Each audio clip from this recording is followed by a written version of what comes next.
mbokki Gambia ñu ngi leen nuyu nuyób jàmm nuyób yërmande bu ànda ak barke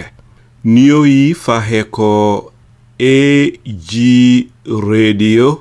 ak seeni mbokka Saliou Njaay ñoomati mbégte gu mag dellu si waat di waxtaan ak yéen AG exclusive programme mooy waxtaani bés bi bési tey ji dal di tolloog bésub àjjuma ñaar fukki fan ak benn si weerub novembre atum 2025 comme nan ko gën a xamee rek si kàllaama angale tey la Friday November 21st 2025 gan gi tey du kenn kudut koo xam ne ki gëj ngeen koo dégg nag tuuti waaye nag du jàmbur si sun biir te du gan si biir Gambien yi kuka du kenn kudut retired Captain Ebou Jallow mi ngeen xam nekk na koo xam ne sa dëgga ba nga xamee ne Gambien yaa ngi door di eewu di xam si Yahya Jammeh nekk ñuy fexe naka la ñu mankoo ba struggle ba di door ba Ebou bàyyeekoo Gambia bokk si struggle bi dafa gën a dooleel struggle bi mu nekkoon koo xam ne saa yu ne tàmmoon leen di ko dégg Freedom Radio ba nga xam ne am na ñoo xam ne su dara xewaan ba nga xam ne jaaxle na ma jaaxle bi xam nga time boobu struggle bi danaan toog rek suñ boppa yi mel ni dañ leen dóorandoor ñëpp dal di jaxasoo waaye bu Ebou génnaan wax rek yaakaar daf daan delsi nga bugga ko bugguloo ko nekk na a voice boo xam ne is to be reckoned with nekk na koo xam ne xam na lu bari si nguuri Yahya Jammeh gi ba tax na nit ku mel nii ala foog la ñuy waxtaana moom di ko laaj nit loolu mooy njëriñu askan bi ba tax na tey ñoo ko fi oolu pour dal di waxtaan ak moom li tax nag ñu dal di invite Ebou mu nekk suñ special guest tey mooy ne Yahya Jammeh jamono yële passé wax na ne dina ñibbisi weeri novembre bi daanaka novembre juróom-ñeneenti fan donga mooy li des pour mu dal di jeex li nit ñi di laajte nag mooy ndax Yahya dina ñëwam du ñëw lan moo waral Yahya bugg a ñëw si jamono yi lan moo tax ñëwut déwén lan moo tax mu bugg a ñëw ren lan moo tax ñëwutoon daaw wala daaw jeeg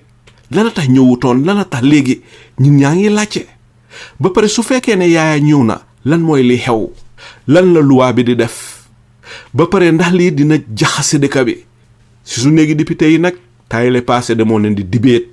li nga xam ne moom la Yahya Jammeh wax ne day ñëw am na ñu ne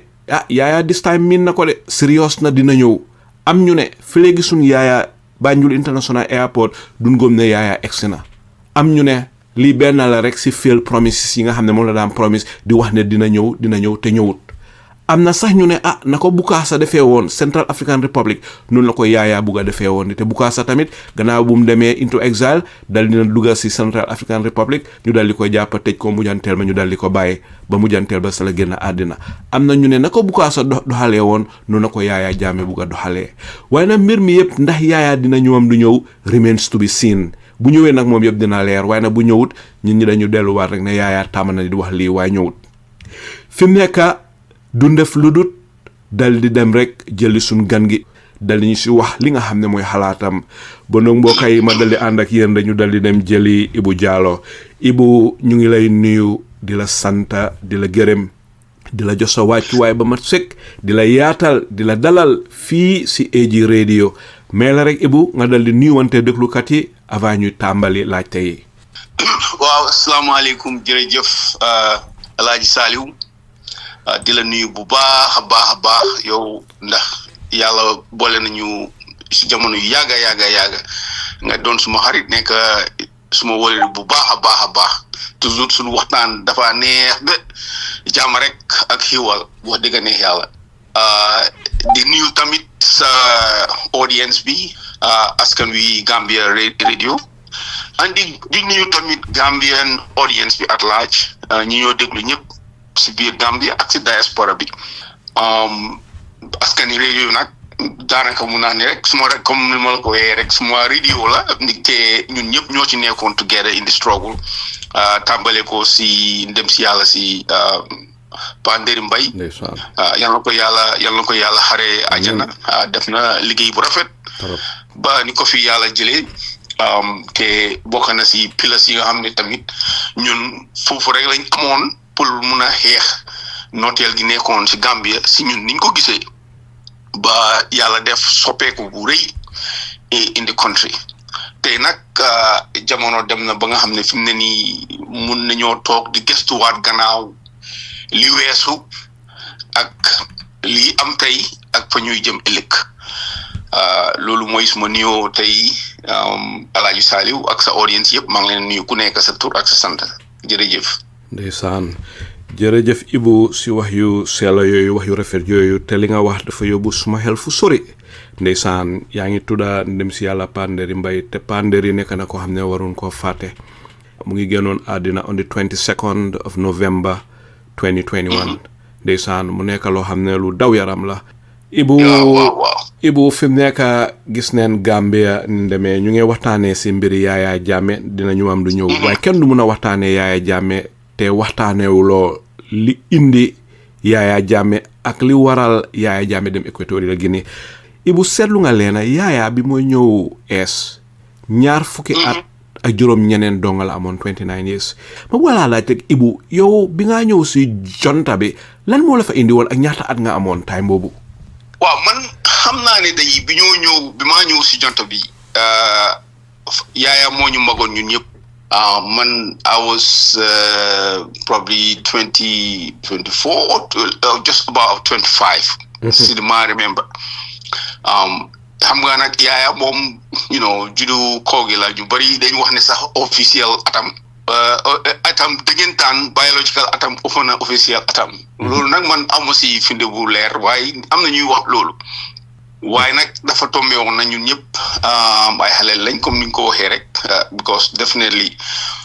man looking back tey su ma xalaatee 20 something year old war a amee nguur ak li ma xam si nguur definitely it's a big challenge boo xam ne dëgg ñëw ma benn réew pour war a am a government boo xam ne ku am at yooyu noonu moo ko jiite looking back waaye nag circumstances yooyu la ñu yàlla natu woon at that time so mu tombé nag Yahya foog naa ne moom li ko gën a indi si leadership bi was the fact that ne moom mooy woon di senior by seniority te ñam àndaloon ñëpp foog naa ne dégg ngeen ay ñi ko fekkee ñu bari niñ ko narité man nag fekke ko fa woon waaye before coup bi di am maa ngi remember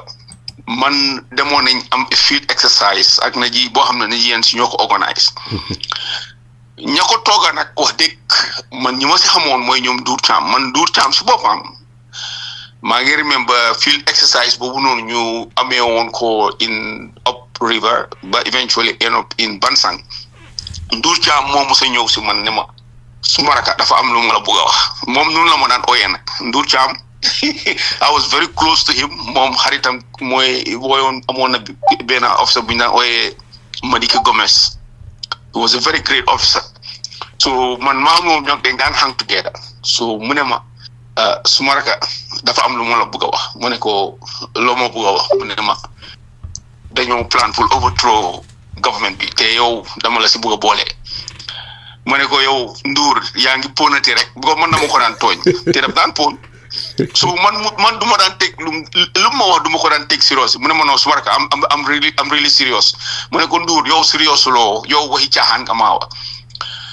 waaye nag man si lim mën limal si ñi si bokka daf ma ne ma benn senior officer moo ci bokka te foog naa ne yaakaar naa ne capitaine Mamad Cham la woon mooy ki nekk tey di CDS Gambia moom moo ci bokkoon si lim ma wax moom waaye man waxuma anything affaire yi turi Yahya Jammeh te that exercise sax man mi toon naa Yahya Jammeh konku duma mu fecca tata dinding ba ata sa tata dinding lañ ko daan ooyee mu fecca yu doy waar te dafa mën a fecca noonu de yaa xaw ma da mun a waaye daddee dafa kontaanoon nag maa ngi ko fàttale ko very very well dafa fecca yu métti de after sa dañ ko daan tooñ tata dinding lañ ko daan ñun junior officers understand so loolu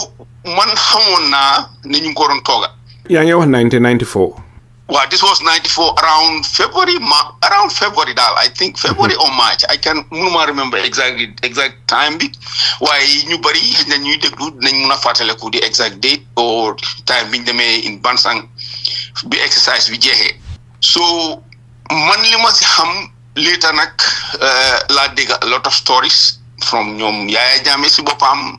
ni coup bi démé ak ñom Edward Singhateh, especially Edward Singhateh, because man ma Edward we were very close in the very beginning ak ñom naka lañ ko oyete sax ki way Yankuba Touré Yankuba tam we were very close because man ak Yankuba Touré ak benn Saji ku ñaawoy Saji Mamad Cham léegi sax moom foog naa ne mu ngi woon customs nekkoon na fa kilifa bu mag customs moom nag Mamad naka non Mamad Diop foog naa Mamad Diop lañ ko daan ooyee Mamad Diop waaw Diop yi ñun Diopoo lañ ko daan ooyee xam nga nag foos turam bi waaye foog naa Mamad Diop la tuddoon waaye ñu bari ñu maa déglu xam nañ ci maa wax bu baax because nekkoon na customs and he was a very senior leader moom nag ak Yankuba Touré they were close friends so man moom Diop sax si Yankuba laa ko xamee because time bi nekkee ku daan ñun booy Banjul yëpp dañ daan hang together and form for a little clique on the time boobu Omar Faye moo fa nekkoon as the company commander the company Gambian commander si Gambian contingent bi in Kundang time Confederal Forces so loolu yëpp dama la ko wax rek pour won la background bi xam nga waaye nag eventually story si ma dégg yëpp wax dégg ne yàlla du ma naan dégg nag affaire yi Basiru Baro bu baax Basiru Baro nag yàlla dafa def xam naa ko because man bi maa dem first time maa ñëw America training course man maa moom ñoo àndoon dem Lackland Air Force Base moom moto transport officer la woon in fact NCO la woon te bi ñoo def cadet selection course moom bokkoon na si cadet selection bi man moom ak something gay foog naa gay la sant de eventually nekkoon na a brigadier or something like that Bun Gay Omar Bun Gay ak Ibrahima Kambi si ñu moom ak Vincent Diatta ak Dot Fall waaw ñoom ñu ñoo defandoor cadet selection course together fortunately nag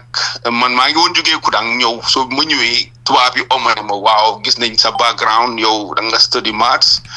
because loolu laa study high school ba sixth form maths physics chemistry and stuff like that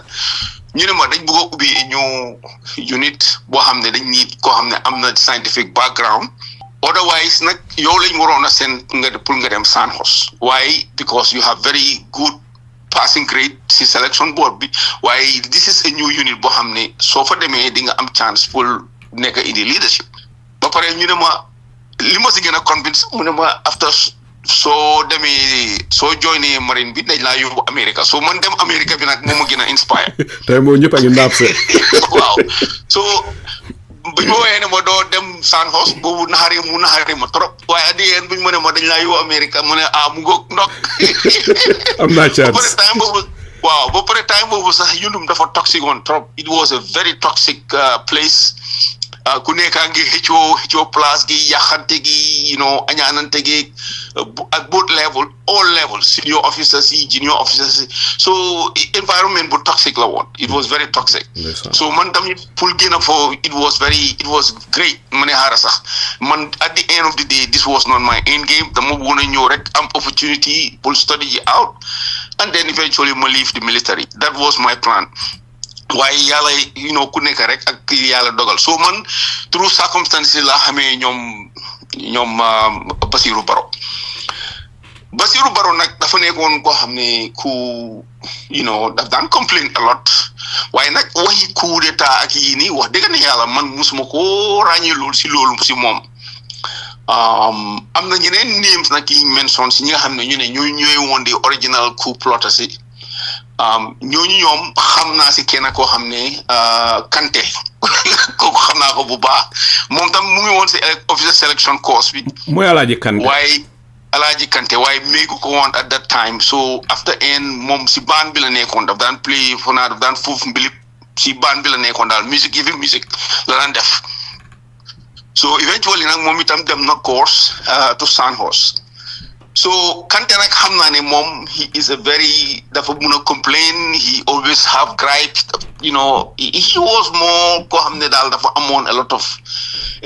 resentment about a lot of things si army bi xam nga so man kooku rek laa si mënoon a identify koo xam ne xëy na kooku potentially dina bokk ay coup waaye ñoom Kinteek ñoom Basiru Baro even Edward Singhateh sax because Edward Singhateh ku yaru woon na nag am cër and he was very junior moom bi moo ñëw si army bi sax yàggutoon te British dañ ko protectoon a lot because moom ak rakaam Peter ñoom si li ma dégg si firnde yu wér Saare Jangha moo leen indi si army bi so ñoom bi ñëwee because of ñoom am nañ British heritage ñu ngi làkk tubaab comme British dafa nekkoon ñu jël leen laax leen si training wing bi ñoom ak Masani Kinte lañ ci boole woon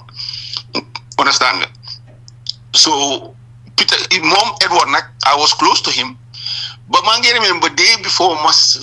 fly out sax pour dem suma final course bi in America mu ngi ma mit maa ngi jël suma uniforme si ak mu ne ma saa yow yaa ngi miss the fun mu ne ko ban fun mu ne ma liñ waxante woon fële naka turaati in Bansang you are missing it mu ne ko man ma ree rek xam nga I never take it seriously to be honest Alaaji Sali waaye nag xamoon naa ni wax ji bëri na de officers yi especially junior officers yi ñu ngi ko doon rumindaat bu baax a baax si biir time boobu baa ngi remember su Halifa Sallah gars yi doy bindee dañ ko daan passante ñu ni neen di ko discourse a lot in the barracks I will tell you the truth I mean the soldiers were politically very aware waaye nag foofu rek la amoon coow laa bëri woon rek te Nigerians yi were there eventually and ñu bëri happy wuñ woon si administration yi army bi nga xam ne Ndaw Njaay moo ko liidoon amoon na ay problème yu bëri si army bi at that time and junior officers di kontaanuñ because a lot of the young people ñi mujjee join army bi dañ foog ne ñoo gën a qualify ña nga xam ne ñoo ñu fa jiitu woon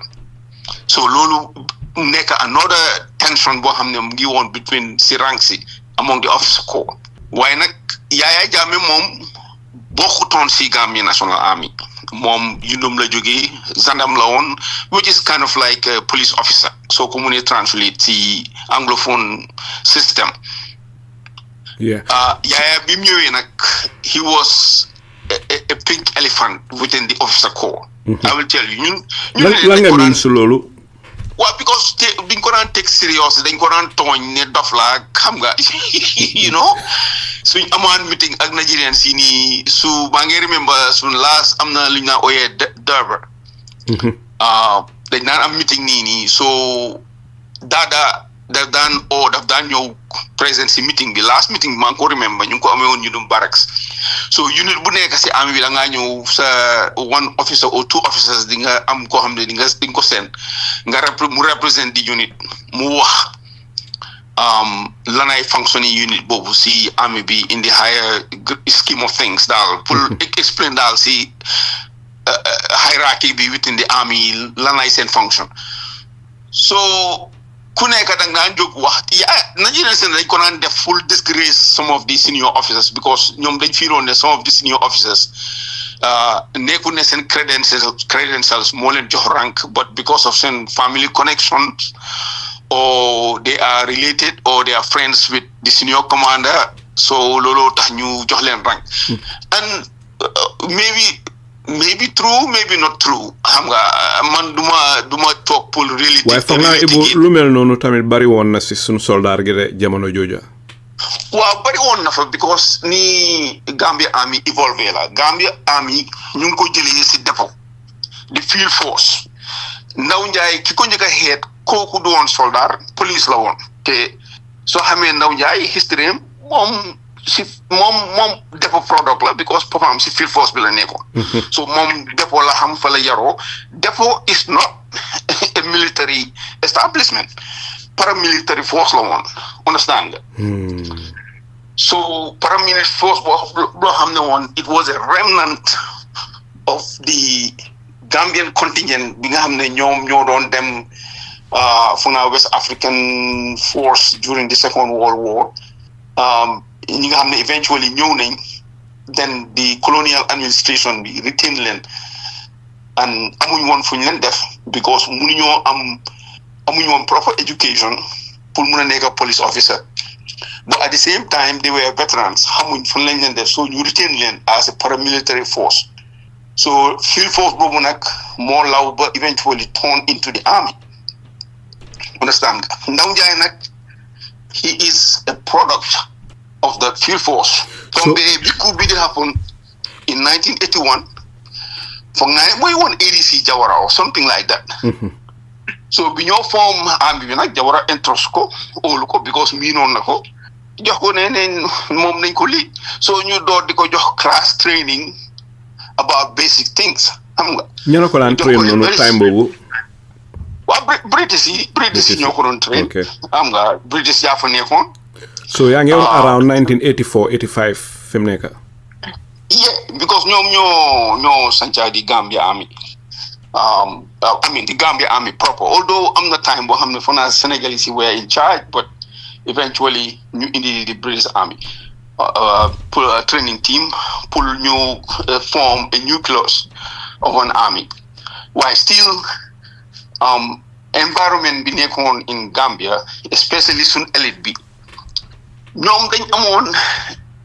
they had no idea amuñ woon a sense of national security at all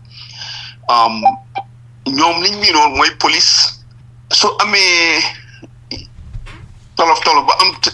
experience of security real security national security crisis and biñ ko musa experience mooy bi guy somebody sutee fona ku ñooyee Danso moo sutoon the field force commander Eko Mahoney but Senegalese intervene and stuff like that. In fact, intervening, but they were present to just try to maintain law and order and stuff like that. And then the real serious problem in 1981, binyom kuko ñëwé armed with pistols, you bust into Saint Amoribi in Fajara barracks or something like that. And then cross a lot of chaos, gain for weapons, distribute. You ñëpp xam nañ history bi naka la demee. So, lolo fofu la Gambian si elite bi di start to realize how important a proper national security policy and establish an armed force naka important in the kind of world being in right now. So eventually na fofu lolo more cause the evolution of Gambia Army bi. Jawara ñoom at that time ñoom foog nañ ne buñ indee British will train these people and ñoom Ndaw Njaay like I said amuñ woon military background Ndaw Njaay police officer la woon and even the senior leaders yëpp ñoom Chris Davis yëpp ay field force lañ woon ñoom Ben Wilson field force lañ field force or police officer they incorporate them and pour create an army and ñu am very rapid rise within the ranks because ñoo fa njëkk a join. So it was a big challenge in ndaw si boppam. I mean, imagine somebody ko am ne out of nowhere nga def ko a military colonel nga ne ko léegi yaay lead an army te yow musuloo am military experience. So it is a big challenge. Looking back, I can really relate. Wow. So circumstance boobu nag mooy the foundation of the Gambia Army. The Gambia National Army ndeysaan. Jërëjëf Ibou si la ñuy jox background boobu loolu nekk na lu am solo pour suñu déglukat yi gën a mun a xam the background of the Gambia National Army fi mu nekk Ibou ma dali ubbiwaat beneen bunta rek nañ ñëw si ñu mel ni Sana Sabally Edward Singhateh Sadibou Haidara Yankuba Touré ñoom Mamad Cham RSM Baboucar Mali Jeng ak ñoom Chongaan bi nga nekk si army bi ndax tasewoon nga faa ñii ak Yahya Jammeh ndax nga tasee moom si army bi ngeen nekk si soldaar gi lan mooy woon sa relationship ak moom ak Yahya ban façon nit la woon. Well, Muna was briefly about people like RSM Jeng. They were very good NCOs. Mom, he was a very good sergeant major. Hamon Nako, Mino Nako, Basa. And who else? For now, name singer mention Chongan Mom Mino Makon Buba. Chongan Mom Zanam Lon. So why the Daniel is small boss and to Mansaho, Mayor Saho. So man fufula xamante chongan sa su ñëwé dafa na oyé xam nga chongan dafa bari kibiri su ñëwé na ma sumaraka no mom no rek la ma oyé sumaraka why man fufula ko mini wax deug ne yalla why musuma am mom any other encounter apart from that. So Edward nak mom ku la jégué ñon la de Singhateh wa edu so gisé sax mu xam mom xamone time because ñun ñëpp demone Senegal High School and eventually sixth form in Gambia High School. So mom, for now, moneke St. Augustine High School, sila maham. Why man how mo? Because later mom recall incidents you have encountered in St. Augustine's. Why man sa recall mo? Why because of that common background, you have affair was sense all the time. Fing them rek fing gise ko nekon sense, and they always tend to show solidarity, make friends. So yeah, that's little mom. Why do I make a sense? Hamon nga Tijan Ceesay de Tijan mom ñepp ko xamone mom mo ñu dal commenter. Tijan ko bay Tijan Ceesay mom ñepp ko xam. Xam nga ba paré xam nga yow fana you en sense man Sam Ndiaye la tombé man iya bi gof démé Sam Ndiaye jël take over iya bobu la ñew sense man tombé wu ma fa gof. Faragov nak dafa instill on a spirit within St. Augustine's. He did daf na fa liggéey bu rafet ci especially ñun sun generation. Faragov bi fa nekk maa ngi remember suma form 1 to form 3 daf daan time boobu dim naan instill mooy ñi daan jël from form 1 to form 3 so demee ba form 3 so nekkee di top students by force da nga war a dem def science nga dem for circle understand nga so man suma best friends one of my only childhood friend ku ma xam Gambia ku rek nga wax min mooy Seydou Ndaw he's a lawyer in UN he was an art student so daf daan indi bëgg yi fi literature yi nii so man I was very interested in those things so man most of the time wow yooyu noonu man yëfi literature yi fi binantu raf man yaagaa ne bu ma nekkee xaleel so man du ma naan sometimes du ma naan focus more science subjects yi dama naan focus more on his books su ñëwee come together I read a lot from some of the literature you naan read because I was very intrigued ba tey sax I'm very much into poetry ak yëfi literature ak yooyu noonu so loolu yëpp Faragov moo ko fa indi woon waaye moom vision am at that time mooy dafa bëggoon a raise a generation of Gambians ñoo xam ne they are technically am nañ expertise in science and technology and stuff like that. He had a very good vision. I mean, looking back dëgg ñun ñëpp man dama ko si gërëm bu baax and we were very lucky amoon nañ people ñoo xam ne like ñoom O Sabali who was mu ngi just jóge America fit be taxaw very handsome well-built guy. Why time we didn't understand all of his Sabali? Wow, nga Sabali xam nga American la xam nga American moom seen affaire du tuuti so waaye bu xamal la Sabali fu ko tuddee rek suma xel dafa am si kum de mooy Emo Goswell. Waaw ñoom dañ waa xam nga ñoom no Emo ñooñu they were very close to him because they were in the sports ñoom ñu ngi woon si school basketball teams yi ak football team so ñoom ñoo daan gën a interact moom and in fact soo seetloo sax most of those people ñu naan def sports ñu bëri moo leen inspire pour ñoom ñëpp dañ end up majority bi ñu ngi end up in America xam nga ñi leen doon ñëw pour play basketball ñi pour ñëw pour play other kind of sports waaye it was a good thing though I mean at that time really definitely man I was very much into sports waaye Sabali inspire na ma a lot man at the end dama bëggoon yi fi bodybuilding ba bokkoon naa si boxing team bi xam nga lu no boobu maa ko door a dégg Ibu oh yes Faragov moo ci génne bi ko dama mos a dóor benn doomi jàmbur mu ne la yow bàyyil baa ngaa rey nit yes yeah bokkoon na am na benn waay Sierra Leone moo ñëwoon foofu so Father Goff xam nga jox ko a platform time boobu dañ daan def ay yëfi gymnastics and you know loolu fekk naa ko sense gymnastic bi amoon neen a very brilliant gymnastic team sense ndeysaan so man dama naan box ak benn boy ku ñu ooyee Andrew Jallow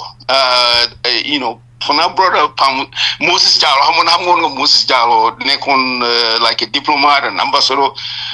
you know brother Moses Jallow musu la nekk protocole yi Yahya Jammeh ndax waaw moom la rakam nag man maa rakam ñoo naan box waaye rakam nag dafa tigoon moom amoon na doole waaye amul pexe man nag dama amoon pexe so I was very swift sa boxing team boobu naka la mujjee nag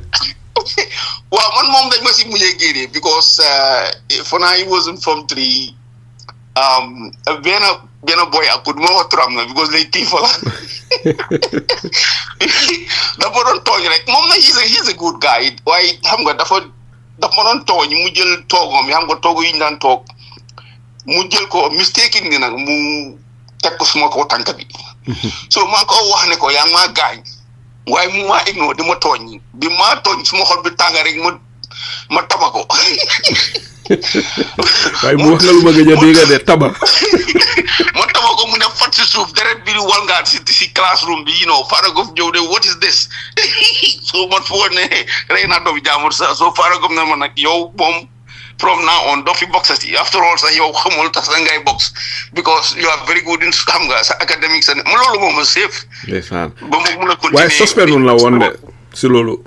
non suspendu ma woon nag wax dëgg ne yàlla suspendu ma woon Goff moom you know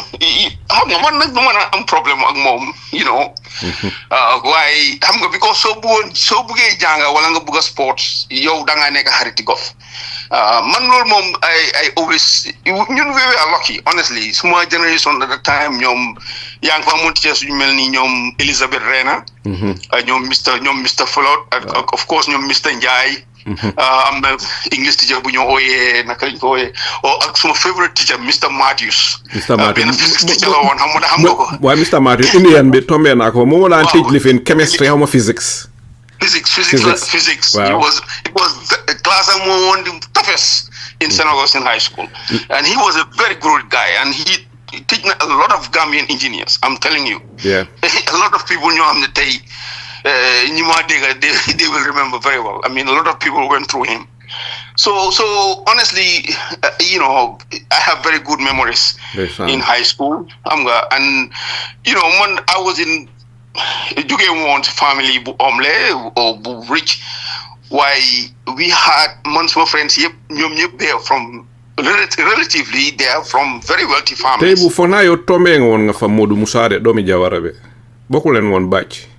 Modou Moussa maa ko suñu woon waaye moom itam suma xarit la woon te daf mën a ànd moom sa dem State House. I mean that's how close Gambia naka lañ meloon noonu and Modou Moussa maa ngi ne daf naa invite ñu dem time boobu xam nga mun ngaa doxee si boori gannaaw hospital bi you can walk straight to State House. am na benn time sax dañ dugga rek tase papa am Jawara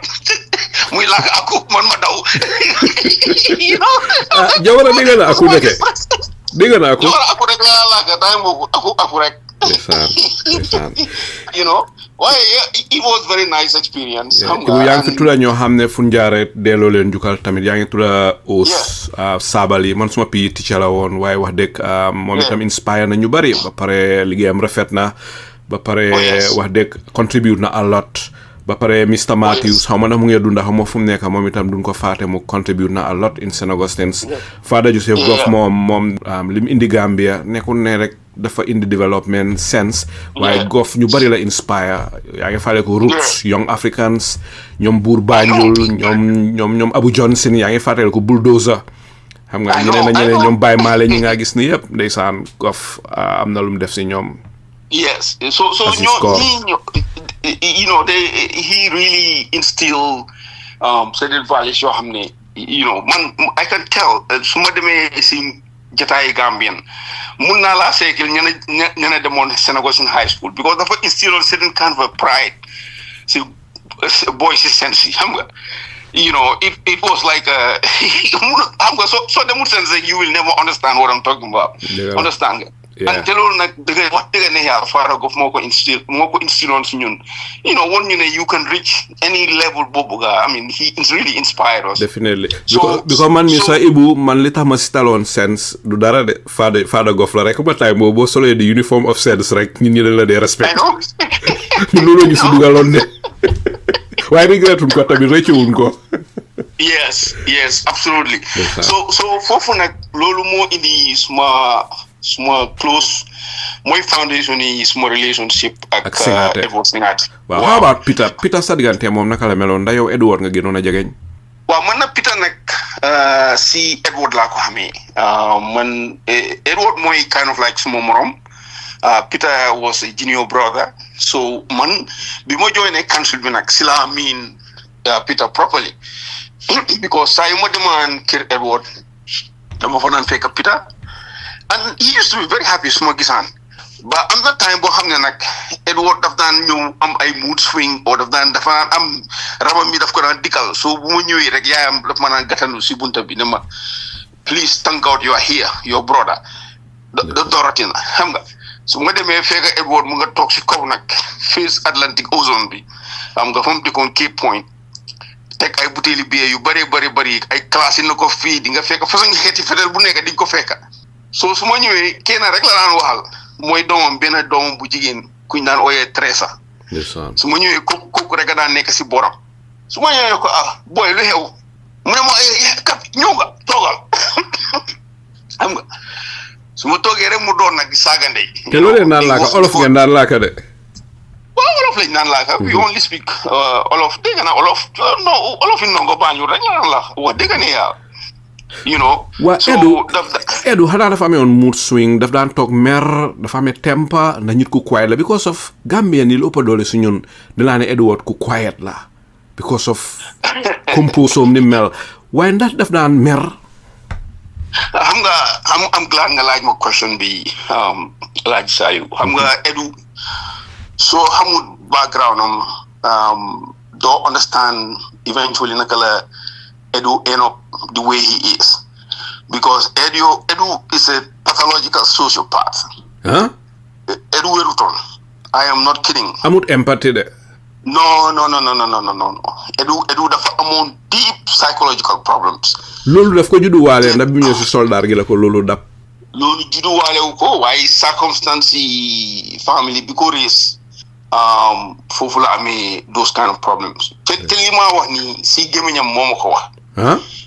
Because I was very close to him because moom dafa ma naan wax ne moom bi mu nekkee England gars yi dañ ko daan discriminate ak famille am because of half caste la understand nga so loolu yëpp daf ko daan remember with anger daf ko daan wax sax with anger understand nga bi mu jógee foofu foo nga ne moom ak famille am ak papaam bi ñoo jógee England dañ ñëw through by land la ñëwee fanaa Land Rover lañ jëlee from England drive ko through the Sahara Desert ñëw ba Gambia understand he had a very rough childhood I will tell you this I will be very honest with you te loolu du lu ma speculate lu ma wax si gémmiñam ma dégg ko la understand nga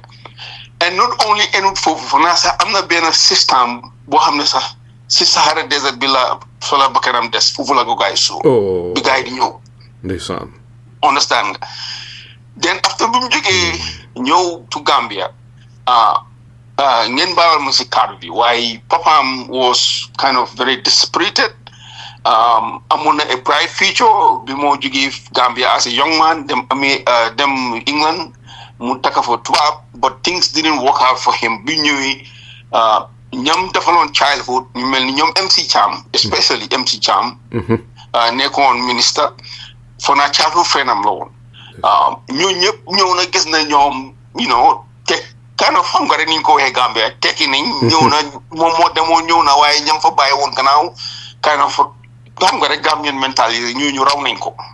understand nga and he came on a very difficult circumstances te si Edu sax li mu wax mu ne ma paam dafa ñëw su ñëwee mandi dafa mandi jàppale ñoom ñëpp di leen dóor yaayam paam ñoom xale yëpp jàppale di leen dóor yu métti understand so he grew up in a very violent household so violence boobu nag moo ko toppa ba nga xam ne Edu amul any means pour negotiate with people how nakala related people without violence, and he become very violent. I'll be very honest. Waaye nag su ko xamul nag gis ko comme soo ko gisee si TV bi ñu ko xamul he's so quiet loolu la gars yi doon ne every moom daal moom gentleman la moo dafa noppi he's so quiet. La ilaha illallah quiet boobu nag anga boo xam ne moo nekk si boppam soo jegewut Edu rek you will never know that he was a very violent man. Billahi wal kitaab laa la wax ni ma ne la yaayam sax daf ma naan call pour ma ñëw pour ma calm ko down because saa yi ma ñëwee kër Edu mu ngi teg different kind of fetal. He is always thinking kan laa war a rey ak lan la ko even jabar bi mu naan seeyal sax am na time mu ne ma waaw xam nga ñi kii jànq bi ma ko waaw xam nga something siñaan Adja siñaan dafa réer nag ndeysaan waaw dégg naa something like that fanaa mu ne gars yi dafa dem ci si foofu gars yi di ko daaxaa naan ko yow tubaab bu toskare bi nga toofa kii xam nga rek xam nga xaleel jànq bi moom mu ngi ko bëggoon nopp ko waaye famille bi gisuñ potentiel si Edu so they were very dismissive xam nga so Edu nag bu mu nekkee ministre nekk kilifa xam nga ñoom yaaya ngee takk jabar so moom itam amutoon nothing to do mu ne wel kii mooy woon suma jàng te jàng bi boo na ko nag trop wax dëgg ne yàlla so mu takk ko waaye Edu tam xam nga rek eventually yaa ngi nekk xaleel yaa ngi am social status xam nga jigéen ñi seytaane yi du ko duggee left right front and center so he couldn't be stable xam nga so saa yi ma demaat nag ndeysaan dama naan fekk jabar gi mu ngi mer stress yaay ma ngi stress Peter ne ma saa ji ndox ñëw nga sax sa waa ji sa broda caaba mu ngi tàngal dëkk kër gi yëpp yooyu la ma Peter daan wax so saa yi mu ñëwee dama ko fa naan fekka si suuf laa ko daan fekka sax su ko defee nag si la dee génn a dem toppatoo ji moom itam dem si jàngaam yeeg yooyu noonu. xanaa Peter ñemeñu ko woon pour waxal ko yooyu ndax. No. Peter du ko daan waxal anything. I mean, mom, although he really loved his family, Edu bëggoon na family, especially Peter, because they went through a lot together. Yes. Peter Junior brother am la woon. I tell you the truth though, he dafa suffer a lot because I know it because more beginning wax ma childhood am how traumatized he was. Ibu li nga wax ni lu am solo la ndite Gambia ñi nga xam ne xamul lan moo waraloon Edu daan def yim daan def su na dégloo tey di ngeen understand where Edu is coming from loolu tamit nekk na lu important that doesn't mean ne nag dinañ justify li nga xam ne moom la def ndite yim def dëgg xel mënu koo nangu waaye fi mu nekk xaaral ñu ñëw si Edu bi nga xamee ne mu ngi si jonta bi Edu si biir jonta bi naka la fa meloon moom ñoom Yahya Jammeh bi gaay kuyee ndik te dégg nga ne li wax si TRRC bi su ma mënee fàttale ko mu ne dee bi gaay di ku Yahya Jammeh sa parewutoon a dem Edu ne moo ko jël sandwich ko between some soldiers pour ko indi truck pour mu dem bi ko yaay dafa bëgg a daw something like that xaw ma nag ndax li mu wax dëgg la am déet waaye la nga ñu mën a wax si loolu ak Edu ban façon nit la woon si jonta bi ndax daf daan bokk si decision making bi nit maa ngi dégg keroog suñ broda Sam Sarr bi mu demee coffee time with Peter Gomez bi gaay toogee State House fekk Jawara si gaal gi bi Jawara koolee na fa bëgg a wax Yahya jóg ne mooy dem Edu na ko toogal fooy dem toogal man maay dem wax Jawara ndax time boobu yaa ngi fa woon. non man bi ñoo ko wax dëgg man fekkuma fa fekk man maa ngi study in Newport America maa ngi woon si War College bi at that time. man dama dem class in fact that day dañ demoon in one industry fi ñu defaree some of these warships so pour ñu def on a field trip si la ma train ma call to the commandant's office. It was like a 4-star general 3-star general ñu ko rawee Admiral Strasser mu on dama xam nga ñoom Yahya Jammeh xam nga kon mooy Yahya Jammeh mu ne ko Yahya Jammeh because moom musuma xam turu Yahya Jammeh wallahi musuma xam ne Abdul Aziz Junkum Jumus la. yow ban tur nga ko xamee woon. man kanilaay laa ko xamee. kenn teewutoon Yahya Jammeh seriously in the military. Because Yahya bu mu jógee Fajara Barracks bi mu ñëwee Jundum mu ngi woon ñu ngi ko attaché woon si the military police unit benn Nigerian ku ñu ooyee Major Ahmad mooy woon bossam Major Ahmad ñaari lawyer la Nigerian si indi woon Ahmad ak Takaay. Major Takaay ak Major Ahmad Takaay moom mu ngi woon in the army headquarters Banjul Major Ahmad nag moo amee woon the military police dafa xaw a mel ni pël ku xees la woon nii Fulani yii la understand nga mooy woon boss yi Yahya Jammeh moom ak Ousmane Sonko bi ñoo tëj nii in Switzerland bu yàggul nii Ousmane Sonko tam mu ngi woon si unit boobu understand nga. Yes, sir. So foofu la moom that is the connection digganteem ak Sonko ak military police Yaya man military police boobu rek laa ko mos a xamee. Den bi ñoom comme ni ko ñoom Sam Sarr waxee Sam Sarr moo ko organise course ñu seen ko to a basic military officer course in Fort McClellan. Loolu is a very basic course. Let's fanaa it was 1 month or so. Boo xam ne daf ko def training rek pour mu am like a xam nga in the military ñu am lu ñuy wooyee professional military education. Soo nekkee officer comme soo demee Sandhurst wala nga dem West Point soo amee sa training ba pare dañ la dee jox a military specialty lan ngaa specialize because xam nga ñu bëri soo nekkee si dañ lay gis ñëpp uniforme dañoo fa ne ñëpp soldat nañ waaye ñëpp duñ soldat as such because si army bi within the military dañ am ku nekk da nga am specialty booy def booy liggéey boo xam ne looluy sa profession understand nga so moom bi mu ñëwee si army bi amutoon loolu so si la ko ñoom Sam Sarr ñoo ko organise loolu ak the American Embassy through this IMF program si la dem training to Alabama and this was like just before for now around I can't remember for now in January February 94 or 95 I remember exactly for now 94 so loolu mooy background yi Yahya Jammeh waaye Yahya Jammeh du woon soldat like original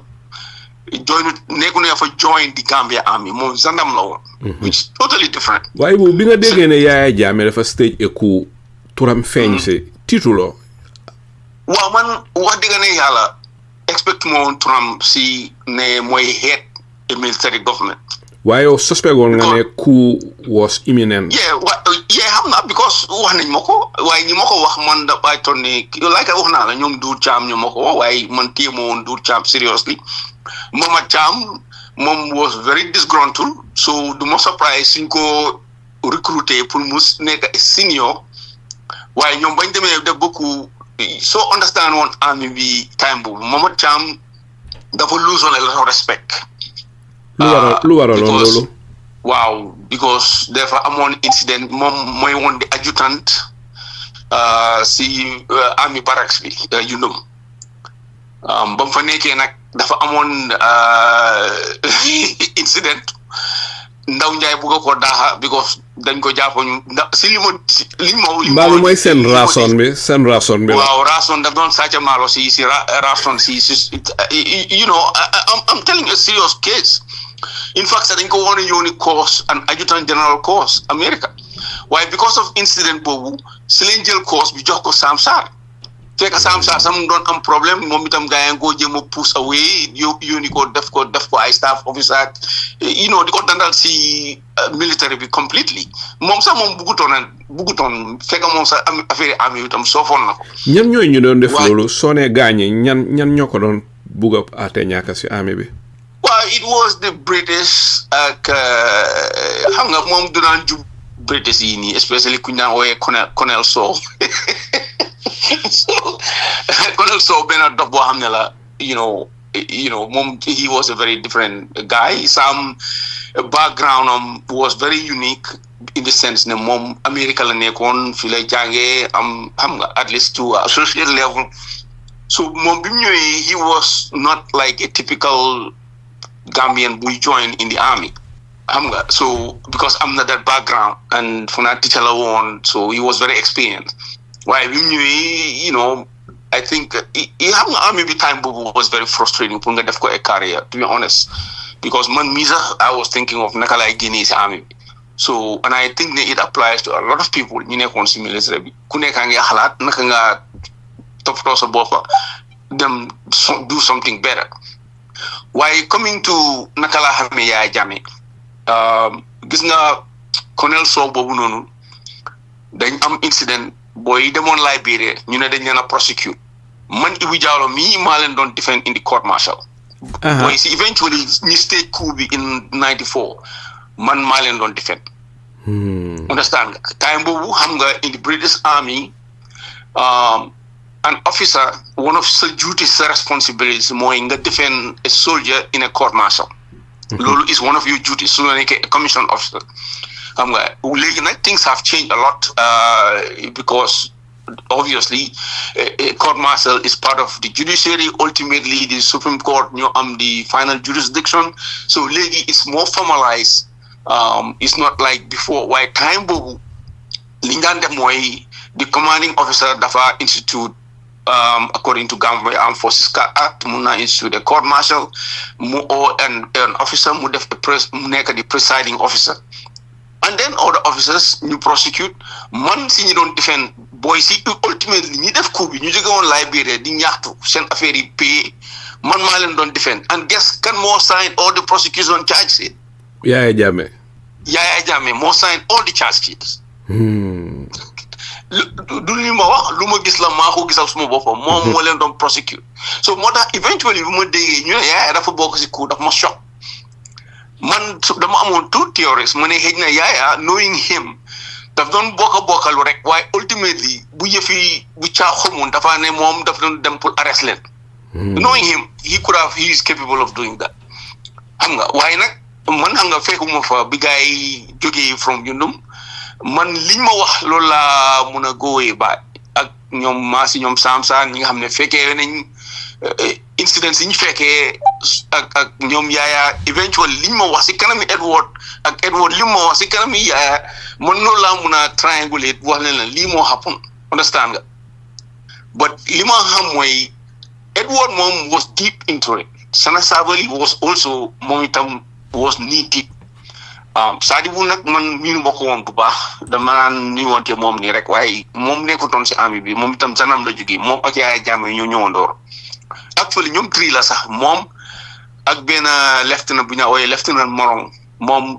lawyer la woon moom tam jóge woon na si Zanam bi ñëw si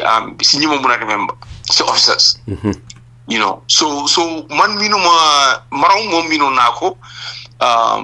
waaye Sadibou Haidara miinu ma ko because moom déggu doon local language c'est vrai aku rek la daan laaka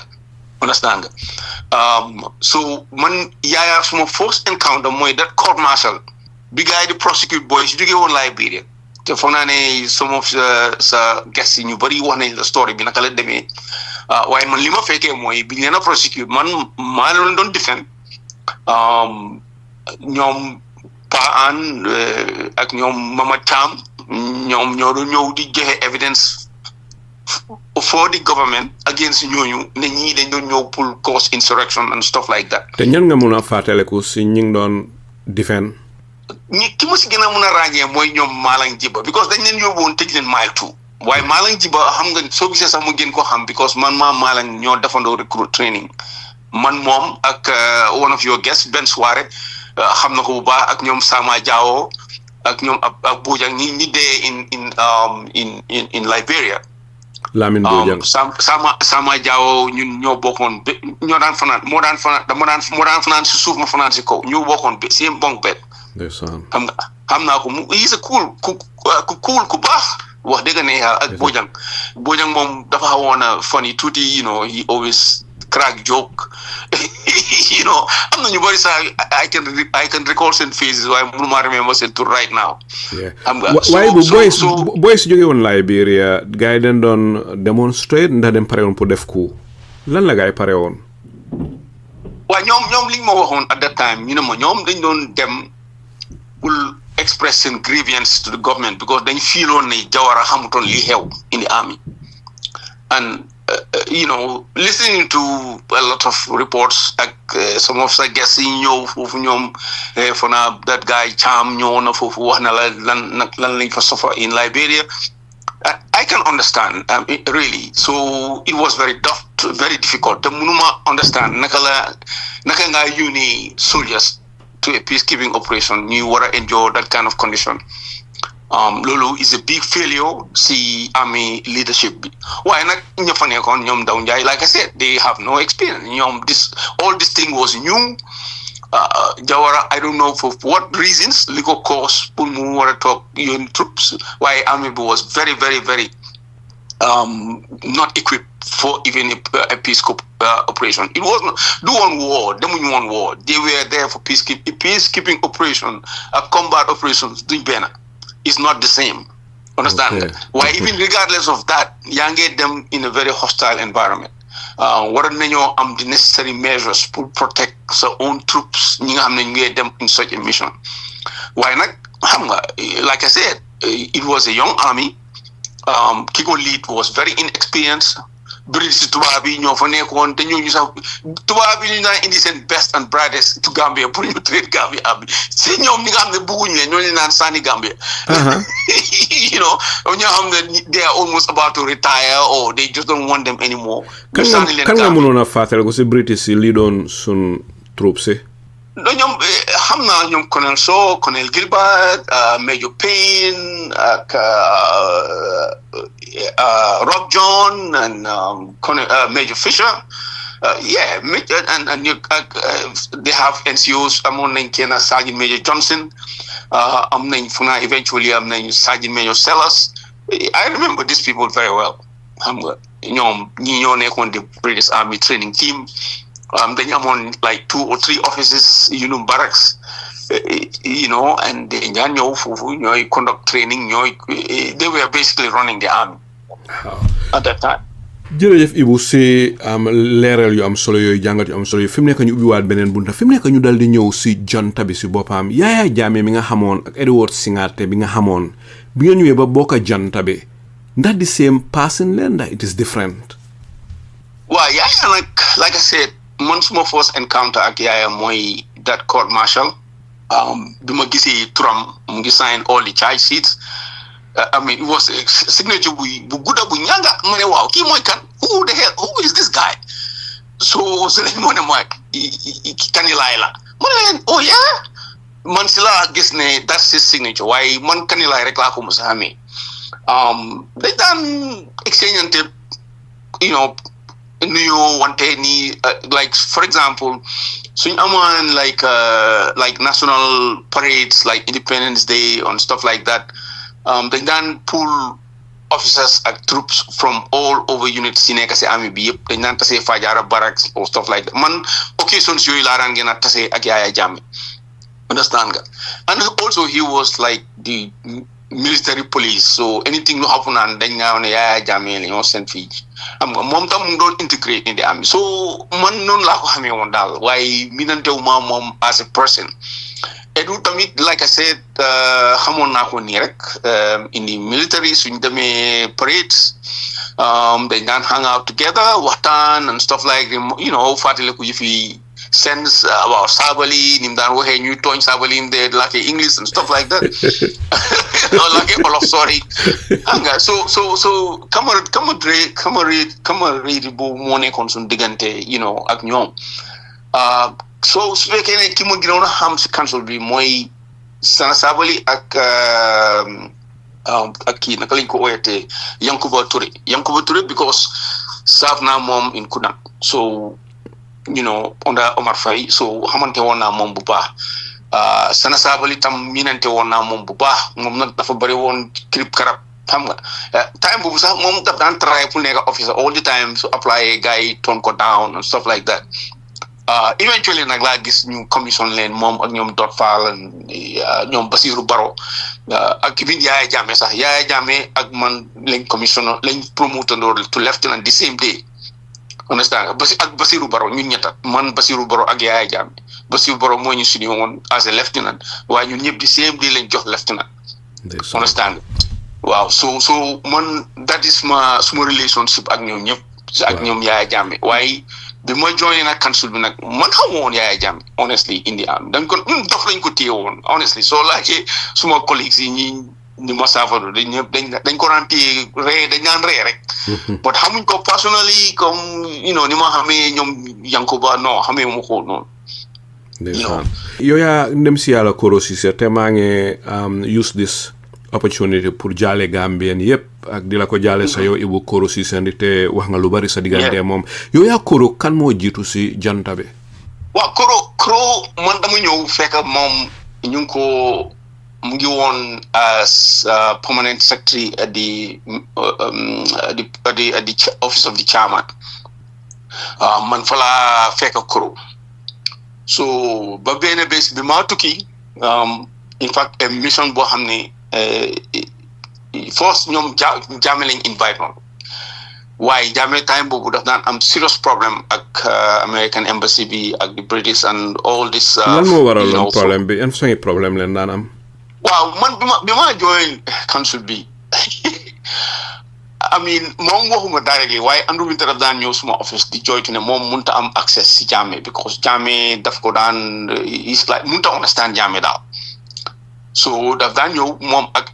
ki ñoo ooyee James Knight mooy woon di political officer. So ñoom su ñëwee man lañ daan gis so dañ ma daan jox information buñ bugg a communiquer ak Gambia government man lañ ko daan jaarale except nag British ambassador bi moom daf daan ñëw foofu benn bés mos nañoo am moom meeting I can remember that for naa suma first week si junta bi waaye Jammeh bëggutoon Andrew Winter xanaa gars yi dañ doon try pour force Jammeh pour mu relinquish power ndax man li ma understand Winter was more focused ne okay léegi coup bi is inevitable léegi nañ def muy pose daal ñaax on the transitional agenda kañ la ñoo am this consultative committee pour mun a set the agenda pour the transition and pour insist ne instead of 4 years nañ def 2 years moom yooyu ko naan jëma yooyu la gënoon a amal interest daal pour ñu revert the incident back to democratic rule moom looluy woon itam so mu organise nag man bi ma ñëwee nag teew bi nga ñëw around ban year nga ñëw 95 na 96 95 around February so man maa fa February ba October man savuma a lot less than almost 6 months I can say step ma join sa ñu bari dañ mën a wax ñu bari dañ ko xamoon ñu ne kii du last ak ñii because kii bokkut ñoom because man like I said xaw ma woon Jammeh Singhteh laa gënoon a miin ak Yankuba ak even Sabally sax because man de ma ñëwee Sabally dafa yóbbante woon si man pour ma dem seeti ko Kiram ma remember ma dem Kiram fekk this was like the second day or third day bi ma ñëwee ma dem kër Sabally fekk Sabally nag mu nga invite ay people nit ñu bari si Kiram mu ngi dëkkoon boori Fajara hotel foofu noonu Atlantic Road boori golf course bi foofu noonu foofu la Bakary Dabo dëkkoon before so man bi ma demee ma fekk fa Edward mu ngi taxaw moom ak Yankuba mu ñëw ma leen waaw yéen what is going on so Edward mu ree mu ne ma sa waay la ma ne ko kan mu ne ma vice ma ne ko what is going on mu ne ma moom dafa wax ne duñ dugg Kiram because requesting permission pour ñëw seeti ko ma ne ko yéen ngeen dégg si council yéen ñëpp ngeen council members ngeen a seek permission from the vice chairman ma ne ko how is that possible mu ree mu ne ma yow yaa ngi sugg a ñëw yoo xamuloo leew waaye moom ñanga la loolu doy na waar de li lu ma fekkee la so bi ma duggee ma fekk fa moom Sana Sabally ak naka lañ ko oyetee sa that guy Baba Joe ak ay paa yu bëri daal mu mel ni daal like comme yi façon yi Barrow de organise rek all paa yi nii from different areas yi Gambia ñu toog like a political rally daal so mu ngi sol xaftaan dama ko faa mukk xanaa village elders si la gars invite on la waaw fu naa village elders si daal so mu ñëwee nag mu nuyu ma ne ma waaw ma ne mais ma dama nga toog si saal bi nga xaar ma su ma jeexalee meeting bi ak ñi nañ wax waaye ma toog fa lu yàgga so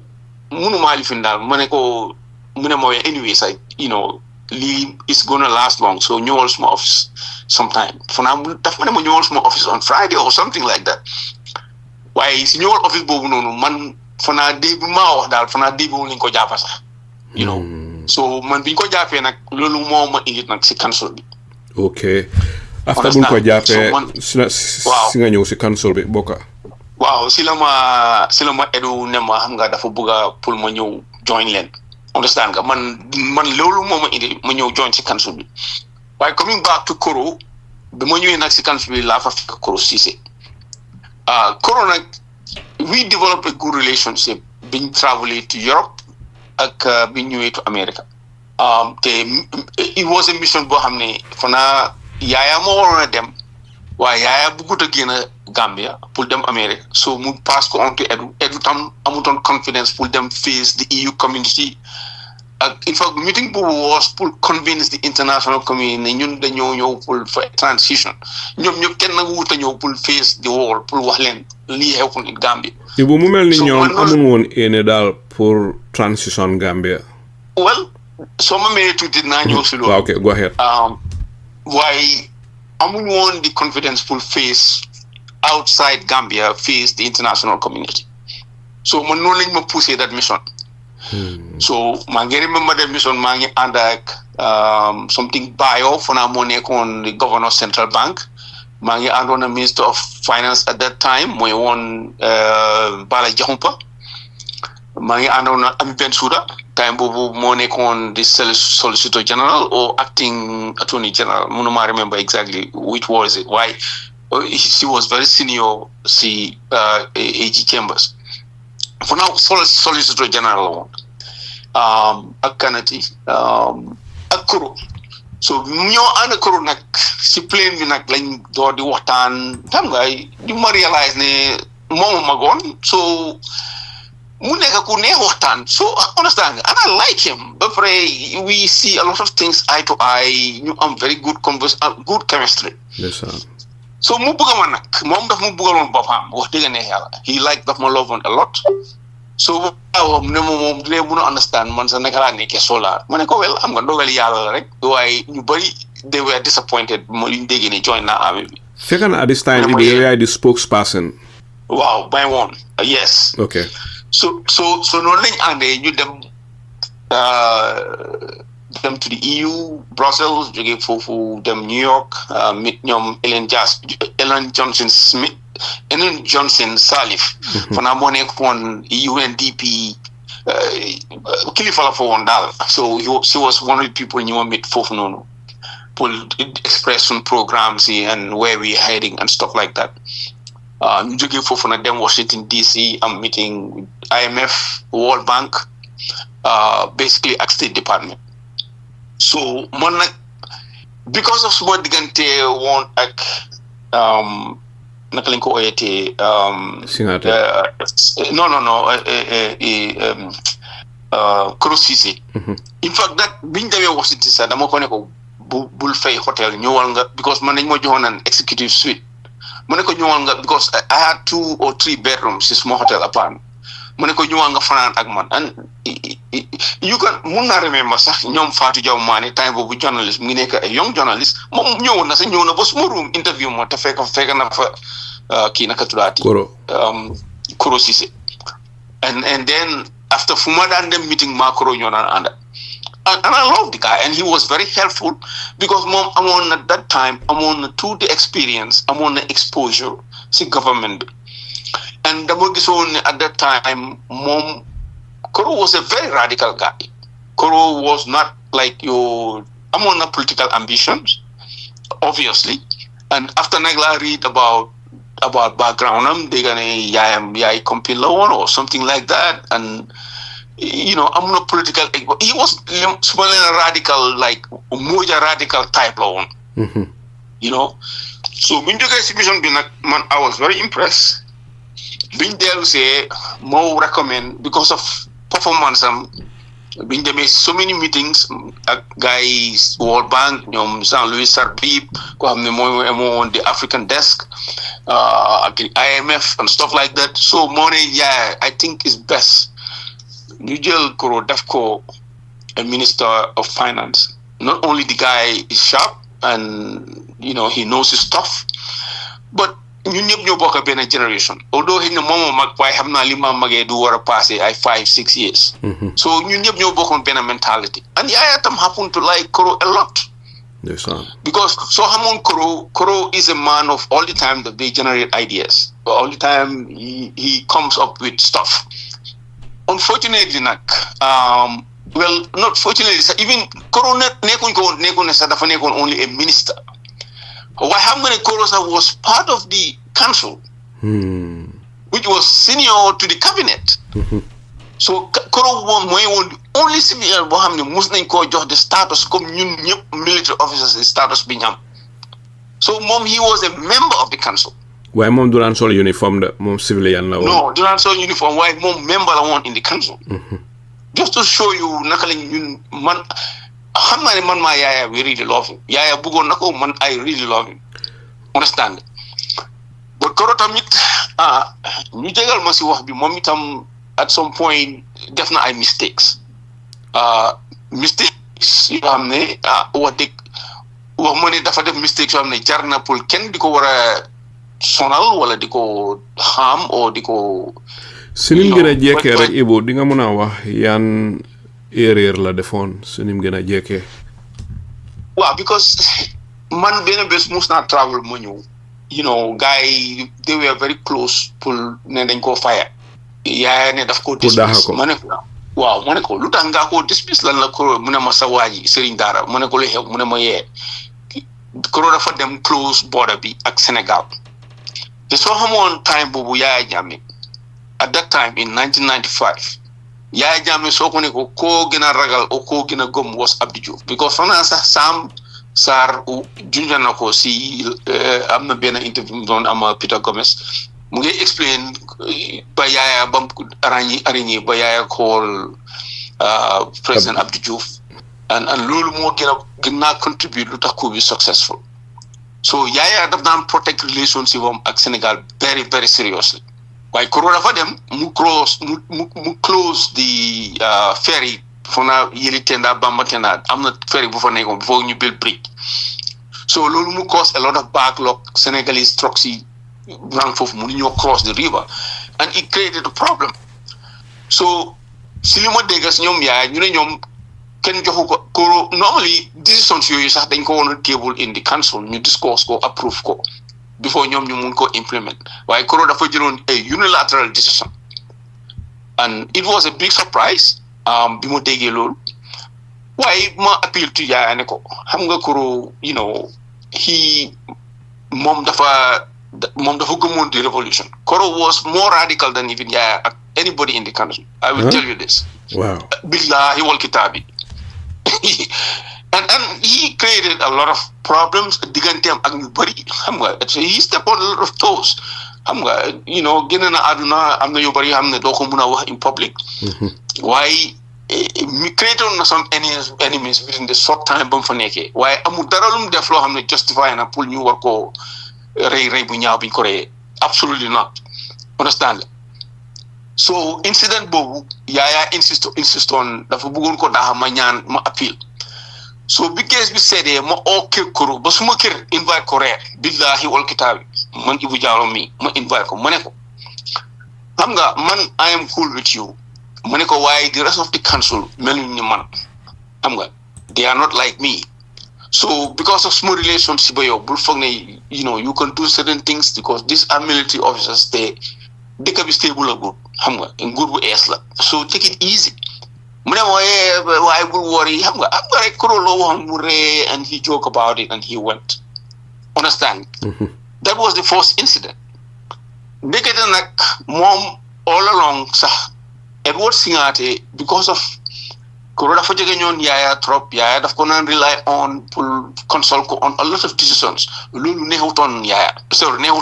Edward because Edward dafa fiiroon digganteem ak Yaya Jammeh for so many reasons yoo xam ne sax man xaw ma ko so man dama naan wax Koro ne ko be careful xam nga because Edward ni mel man gis naa naka la di traité Baba Diop te Baba Diop sax amutoon power in the government waaye he was very close to Yaya te loolu neexutoon Edward so anybody koo xam ne yaa ngi jigéen Edward rek yaa ngi jigéen Jammeh waaw daf daa dem si Jammeh di la utal si kaw wala muy utal la say ayib di ko génnee or he was that kind of a person suñ demee council meeting suñoo discourse things yoo xam ne dafa relevant serious discussion doo dégg Edu doo dégg mu génnee benn idea dafa toog rek di yëngal boppam bi yenn ay sax su ma buggee wax sax mu kii ba si suuf ne ma bul wax which was very weird why this was the nature of Edu bugutoon anybody mu shine in front of Yaya Jammeh nekkutoon ne Edu dafa amoon xëj na childhood problem ak Koro ni te ñoom ñaar ñëpp bakaw la gaay nekkoon because of Koro Ceesay master mooy woon papaam te Edu tamit bakaw la yaroo foofu leen xanaa famoon lu nekk seen diggante bi gaay di nekk xaleel am déet. No, I seriously doubt that. Go ma ne sax xamante woon nañ. I seriously doubt that. Dëgga gisuma any Koro daal man mun naa laa wax ne Alaaji Saliou si council bi gannaaw Yahya Jammeh man la gënoon a close up. Yes sir. Amutoon anything because Koro daf daa ñëw suma kër. Man time boobu sax dama ko daan tooñ ne ko yow nag kañ ngaa takk jabar yaa ngi ma toppa rek every time maa laa yekkal. You know, so yeah, daf daa ñëw am dina añ man ñëpp xamoon nañu loolu man gis nga the last time bi ñoo daaxa Koro fekk maa ngi dem Libya dama ñëw di tàggu Yahya Jammeh Yahya mu ne ma xam nga non du Yahya sax fi ma toog di ko tàggu ñuy waxtaan ma ne ko ndax da nga bëgg anything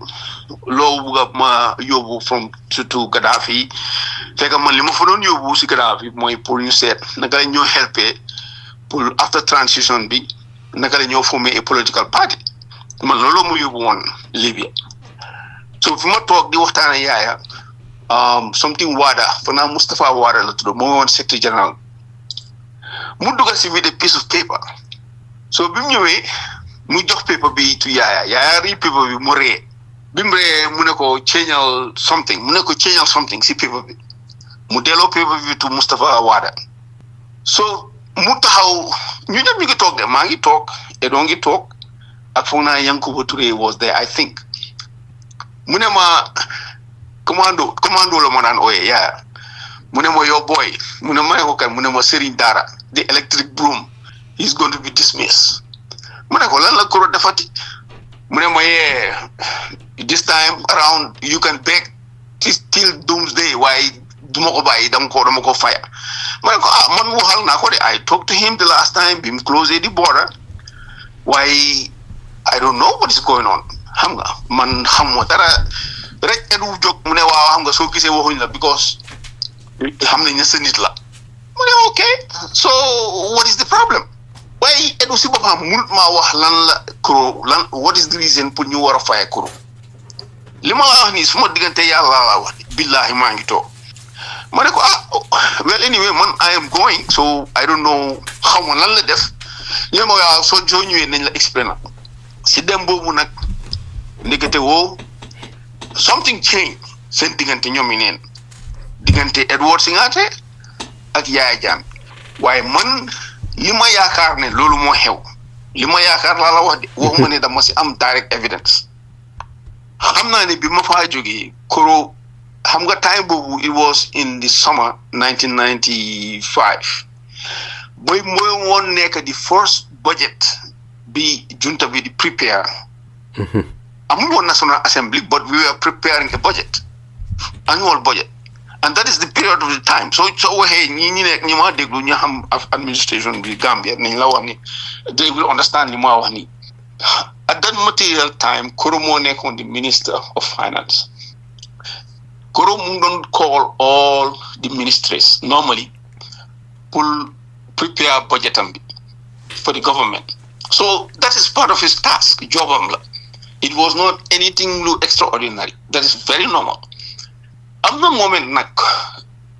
call na ma il faut call ma sax dafa call wax permanent secretary bi mu call ma benn jànq la ma dee fàtte turi jànq bi waaye jànq bi su dee wax yow daf dee mel ni he's rude waaye ñu ne noonu la judduwaale dafa am some kind of a reflex problem waaye ni mu dee waxee daal daf la dee irrité so mu call ma ne ma yeah Koro mu ne fa bëgg nga dimbale ko with Ministry of ma ne ko man am not in charge of Ministry of ma ne ko bisaak sa yow yaay kan mu ne ma maay fa ma ne ko fan nga amee suma téléphone number mu ne ma Koro moo wax ne ma nga ma call la ma ne ko ok waxal Koro si boppam mu call so Koro call ma ne ma waaw xam nga man maa ngi amee hard time with Edu because documents yi ma koo laaj nangu ma koo jox something like that daal ma ne ko xam nga waaye anyway man loolu concerne ma waaye next time please mun nga maa call directly bul wax sa secretary mu ma call man I'm not working for you xam nga waaye ñu kaf ree ne moo xam nga rek because dama am a lot of stuff and I'm pressured for time maa ngi war a prepare lii pour xam nga jox ko chairman and stuff like that so mu ne ko yeah it's okay man dinaa seet xam nga waaye xam nga man li nga wax ni man xaw ma si dara because fekkuma waaye li ma suspect li Koro doon ut Koro dafa stumble on a discrepancy understand déglu li ma wax bu baax di Alagie Sall maa ngi déglu bu baax because in 1994 after coup bi for now around September 94 or either September or October ñoom Edu ak ñoom Sabally dañ dem Sierra Leone si ñoom Mada Bio ak Strassa ka fa nekkoon biñ demee foofu ñooñu boole leen ak benn Jew bu ñuy ooyee Sach Mula kooku arms dealer la because time boobu Edward dafa obsession ak Sénégal moom foog ne daal Gambie dañ war a dem woo ak Sénégal time boobu Edward dafa dëgëroon boppa understand so léegi ñoom ñu dem si kooku biñ demee Sierra Leone fanaa ñoom Mada Bio ñoo leen boole ak that Jew ku ñoo wooyee Sach Mula kooku arms dealer la waaye dafa amoon base woon in Sierra Leone mu ngi doon def tam yu fi diamond ak yii nii you know dafa am triple nationalities Israel Belgium ak Canada so kooku nag la leen di junta bi nekk Sierra Leone boole leen ñoom Edward ak naka lañ ko woyetee ak Sabally ak that Jew ko xam ne arms dealer la woon man si li ma dégg si Edward Singhateh si boppam kooku moo leen yóbbu to Romania for naa ñu jënd fa ay weapons te xaalis bi ñu ko jëlee woon from the central bank or somewhere am na fu ñu ko jëlee daal from the government it was almost like $2.9 million understand te time boobu loolu bari woon na de yes so biñ jëndee ay weapons yi indi ko Gambia waaye at the end for naa bi weapons ñëwee Sana Sabally dafay jël weapons yi yóbbu ko kiram because man ma demee kër Sana Sabally fekk naa fa ay container yu bari understand and I suspect container yu weapons ñoo fa nekkoon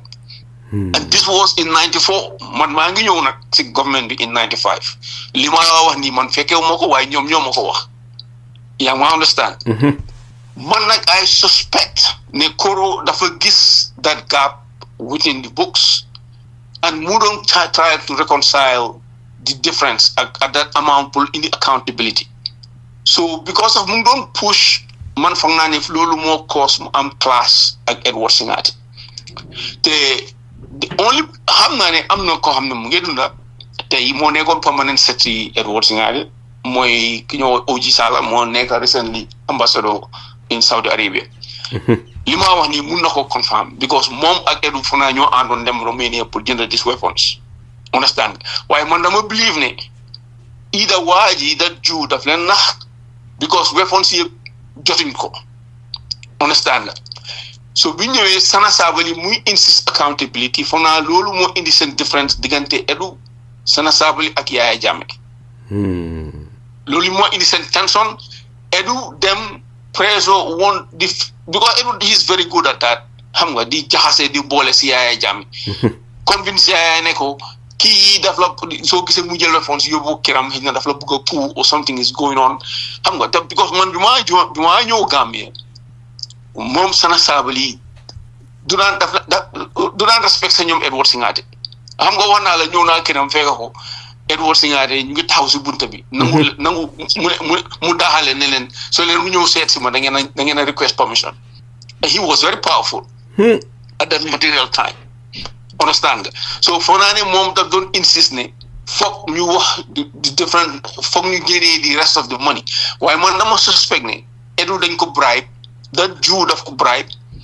mu jël xaalis bi maybe mu may na si Yahya Jammeh or maybe moom moo Yahya Jammeh ñooy def deal bi I don't know waaye óor na ma ne daal this transaction am na te man li ma si gën a choc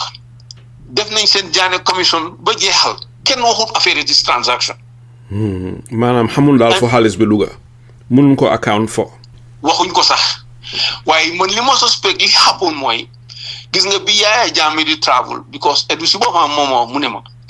ne ko in fact bi Koro Ceesay Yahya after biñ demee jàlle ji daf ma ne maa ngi toog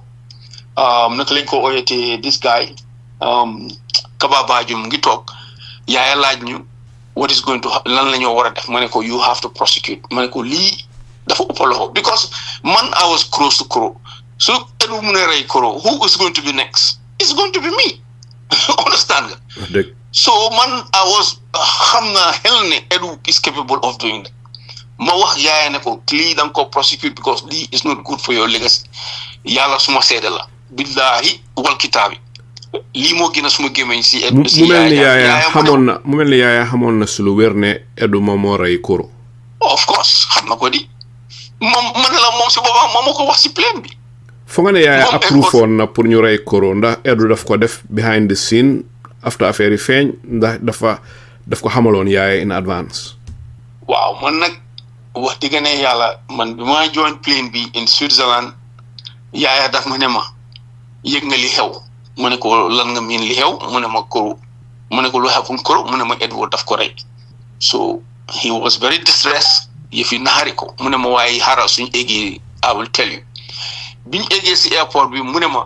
demal nga change soo change nga ñëw State House ñu dem jaale ji yaay Koro bi ma demee ma change ñëw State House mu ne ma kaay nga join ma si suma official vehicle ma moom ñoo ride ba kër yaay Koro in Dipakunda biñ demee that was a very sad day the saddest day in my life yaay Koro ngi toog papaam ak family Koro néeg baa ngi fees del yaay Koro wax yu daw yaram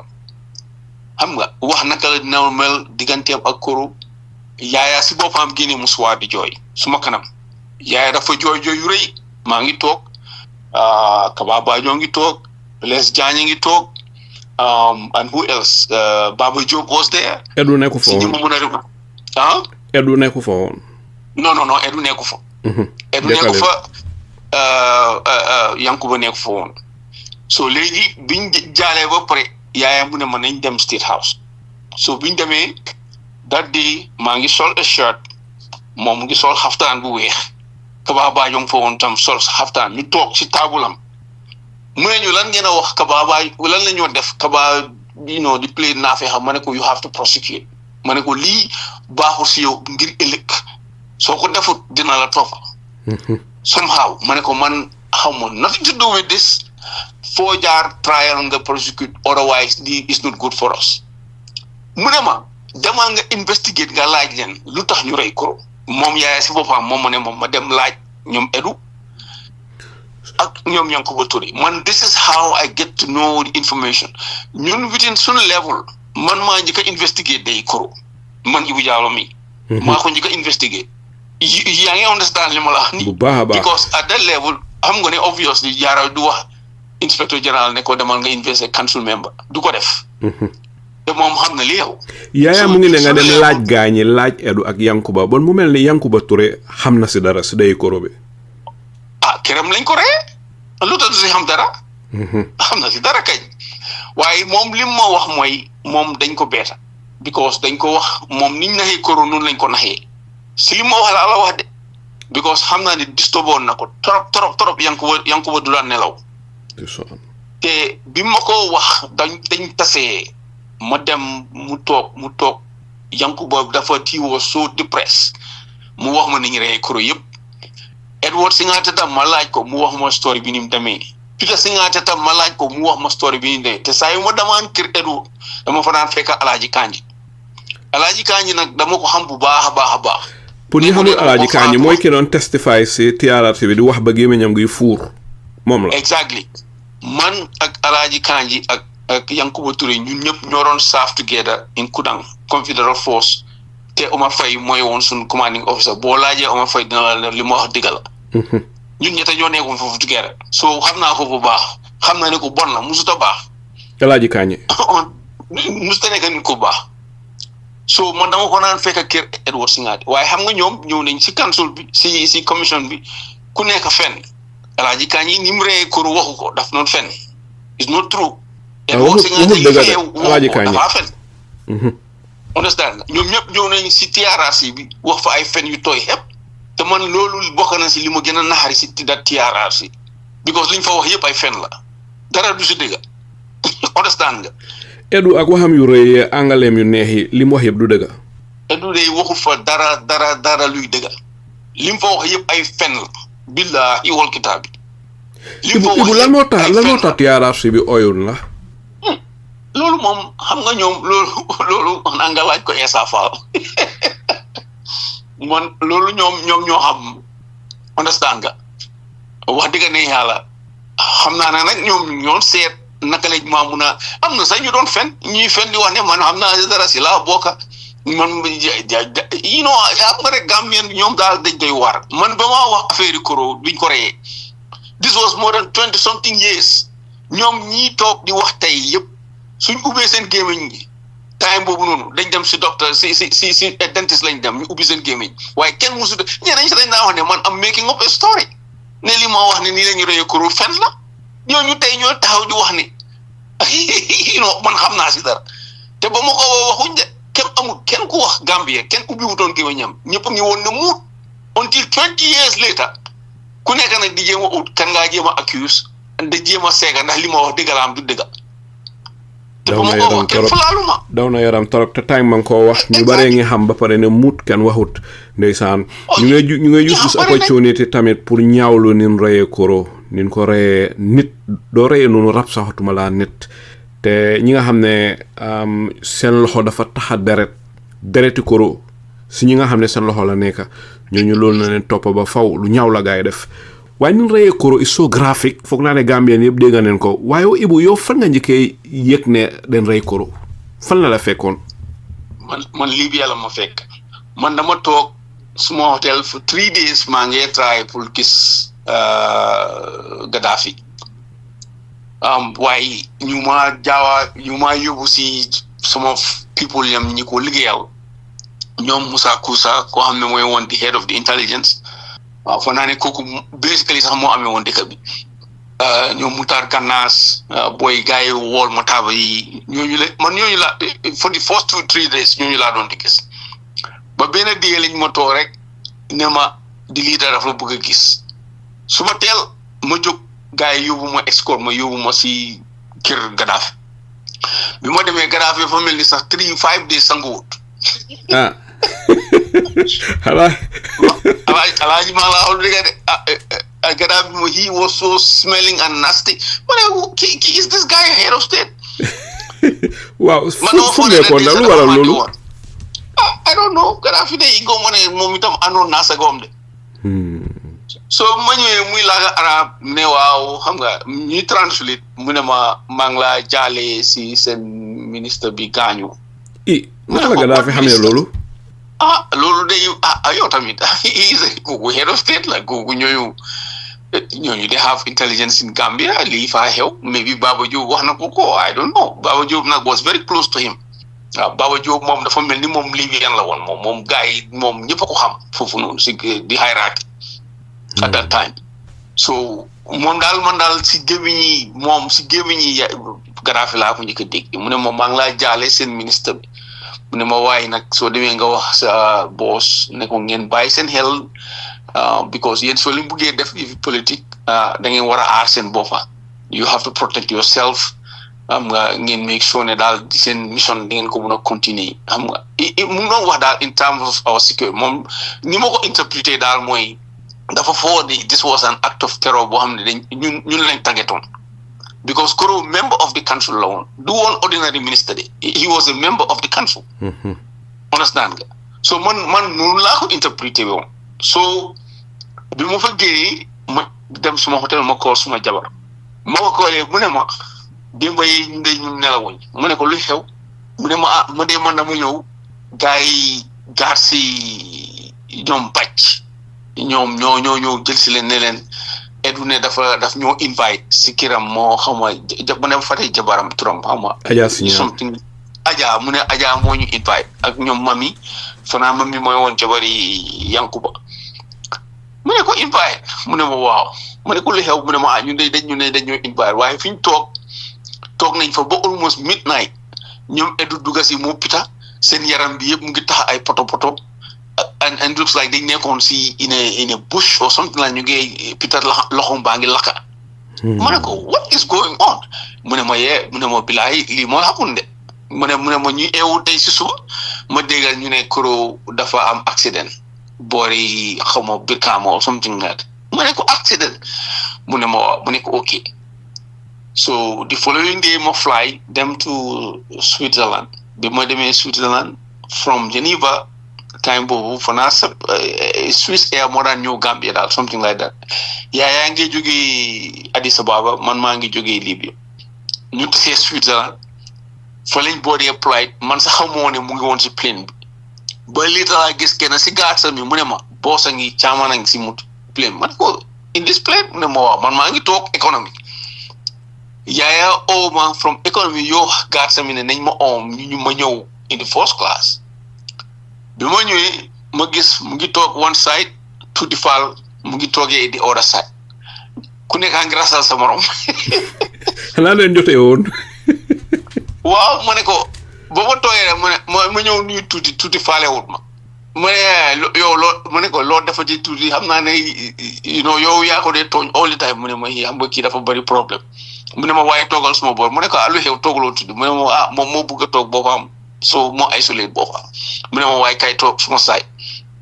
so fi ma toog nag si la ma ko wax ne ma yëg nga li xew ma ne ko wax nañ ma de ne am na ministre bu gaañ waaye man I wanted to hear from his mouth so si la ma explain ne ma Koro gars yi dañ ko rey mu ne ko what mu ne ma yes Edu daf ko moo ko mu ne ma waaye xaaral rek suñ demee dinaa la explain si flight bi yëpp yaaya mu ngi mer mu ngi ne teg he was very serious ba biñ eggee si plane bi bañ laanee ñu tag plane bi di taxi mu gis Edu fa mu taxaw mu ne ma look mu ne ko war mu ne ma look outside ma xool lii mu ne ma ko what do you mean Edu mu ne ma yeah look at him mu jaar fu ñaaw saaga ne ma waaye xaaral suñu eggee dinaa ko tij ne ko I am a true son of Africa lii moo génn si gémmiñ Yahya Jammeh waaw lii ta nag am na stories yu ma dégg ñu ne well bi moo jógee Gambia am na ku ko dégg mu ngi wax Edu ñu ngi wax affaire yi rey Koro loolu am na dégg naa waaye si ki ñu waxee ne kooku lañ ko déggee kooku génn na àdduna so mënuma vérifier that waaye man li ma am ak li ma fekkee laa la mun a wax. waaye Jallow moom de lu ma la war a laaj fii Ibou foog nga ne Edward ñeme naa def crime gu mel ni rey a state finance minister without the sanction of Yahya Jammeh without Yahya Jammeh's approval foog nga Singhateh at that time ñeme naa def loolu. non ñeme ñu ko to be honest ñeme ñu ko man dama ragal ne moom moo pousse Yahya into mu accept pour mu def lim def Yahya ne ko xaaral ba ma génn nga def ko because tamit soo seetloo amoon nañ liñ daan ooyee decree number 1 at that time decree number 1 su chairman bi fekkee ne chairman bi is not present automatically the vice chairman mooy become the head of state understand so anything lu fa happen it was under Edward's watch moom moo fa nekkoon he was the vice chairman so effectively moom moo am pour account for it legally waaye in any case tamit Yahya si boppam xam na what happened because man waa moom discourse nañ ko mu laaj ma suma opinion mu ne ko dangaa war a prosecute because lii mënuloo ko nappal because man ni ma ko gisee woon moom Yahya love Koro daf ko bëggoon li ma ne Alaaji Saliou is not dama exagéré suma diggante yàlla laa la wax man mënumaa gis any reason lu war a tax Yahya toog na dafa rey Koro amut it doesn't exist Edu moo am the incentive rey Koro because Koro dafa stumble on something because man li ma kii wax mu ne ma dañ wax Koro mu indiwaale some files ne ko suñ jógee airport dañoo dem am meeting kër Yankuba ni ñaxee naxee Yankuba noonu la yaxee naxee Edu noonu la yaxee naxee kii naka Koro bi Koro indiwaale some files and fanaa Koro daf doon indi pour explain ne mënuma bind this budget te accountuma for this amount of money Koro was very innocent nekkul ne dafa stumble on ne dañ sàcca xaalis o mu ngi te gom naa ne sax su xamoon ne sax ñoom Edu dañoo nëbba this transaction goma ne Koro would have make it an issue waaye Edu si boppam dafa amoon hatred against Koro because man wax nañ ma ne ma after bi Yahya génnee o bi Yahya di dem si airport bi Koro ak Edward dañ am xuloo bu tànga ñuy saagante ndey at the State House. Huh? Man loolu wax nañ ma ko. Yes. Dañ am a serious altercation. Doy saagante ndey. Man loolu wax nañ ma ko. Xam nga Alagie Saliou gis nga Gambien bi man moo tax man dëkk boobu daf ma jaaxal. Ñu bari xam nañ li ma wax nii ñoo ma gën a xam sa li yow. Waaye ñu gën a muut. Kenn nanguwut a wax. Dëkk bu lëndëm la. Waaye billahi wal kitaab yi ñu bari xam nañ what exactly happened. Waaye óor na ma óor yàlla ne génnut si the fact ne Koro dafa stumble on this and nekkul ne Koro doon expose the government. No, that's not true. Koro moo gënoon a radical Yahya Jammeh loolu lu ma am la. Koro gënoon a Edward sax radical lu Edward moom dafa defoon rek moom daal moom duñ toogee council meeting doo gis Edu wax doo gis mu smile. The only time nga gis Edu smile rek su Yahya meree ne he's gonna fire somebody rek nga gis Edu smile. Wow, loolu is very strange. Wala suñ ne he's going to lock up this guy because Yahya noonu la daan waxee I will lock him up dinaa ko def nangam saaga ndey Edu Yahya yu noonu la daan waxee su waxee yooyu rek nga gis Edu nag di yëgal boppam ne ko yes it's true Edu xam taal bi rek la fa nekkee woon understand nga. waaye Ibu mbaa Edu du psychopath kay damaa laajte rek de waxuma ne psychopath la damaa laajte rek Edu. No, he's a sociopath. I'm a psychopath. Di nga ne kii dafa am like a biological deficiency. Daf ko judduwaale. Why a sociopath is something loo xam ne daf ko dab during his childhood trauma, and I seriously believe ne loolu moo happen si Edu. Dafa amoon a lot of complex because dafa hateoon ñoom Sare Jangha despite Sare Jangha moo help family am ak ñoom MC Cham daf leen hateoon he hated them with a vengeance. ñooñu xamoon ne loolu xamoon ne Edu daf leen hate. Well, I'm really not sure. Waaye daf daan recall ne waaw moom su demee ñoom du daan am lu ñu lekk sax waaye suñ demee kër ñoom Sare Jangha Mercedes Benz yeeg ñu ngi lekk they were eating good supermarket food. No, he used to complain about that a lot. Si man because manela man ma Edu ñoo naan waxtaan suñu wàccee dañoo waxtaan ba xaaji guddi ma soog a dem tëddi yeneen sax ma ne gunge ba suma kër mu delluwaat. Ndeysaan so Ibu bi nga xamee ne ak moom like that. Bi nga xamee ne rey neen Koro rey bu ñaaw bi te ñu ngi ko ñaawlu bu baax a baax wax dëgg ndeysaan. Bi ñu reyee Koro yow da nga feel ne maybe you could be next. Absolutely, because man bi ñu reyee Koro moo waxtaan si Yahya mu ne ma demal nga laaj leen lan tax ñu rey Koro amoon nag daf ma doon set up or daf doon try to play the hypocrite waaye no Yahya te xam nga ñu bëri xamuñ woon there was an internal power struggle because Yahya si zanam bi la jógee moo tax Yahya bi mu tëyee soo seetloo throughout in the very beginning Yahya moom moo daan pick ñiy bokk si council bi like Kaba Bajo Yahya moo ko indi council because Yahya ak Kaba Bajo friends lañu woon. They were very close. ñoom ñoo nekkoon si Zanam bi. Okay. Exactly. soo seetloo ñi nekkoon si even this naka lañ ko daan ooyee jongula si yeeg green ñi nekkoon jongula sam yëpp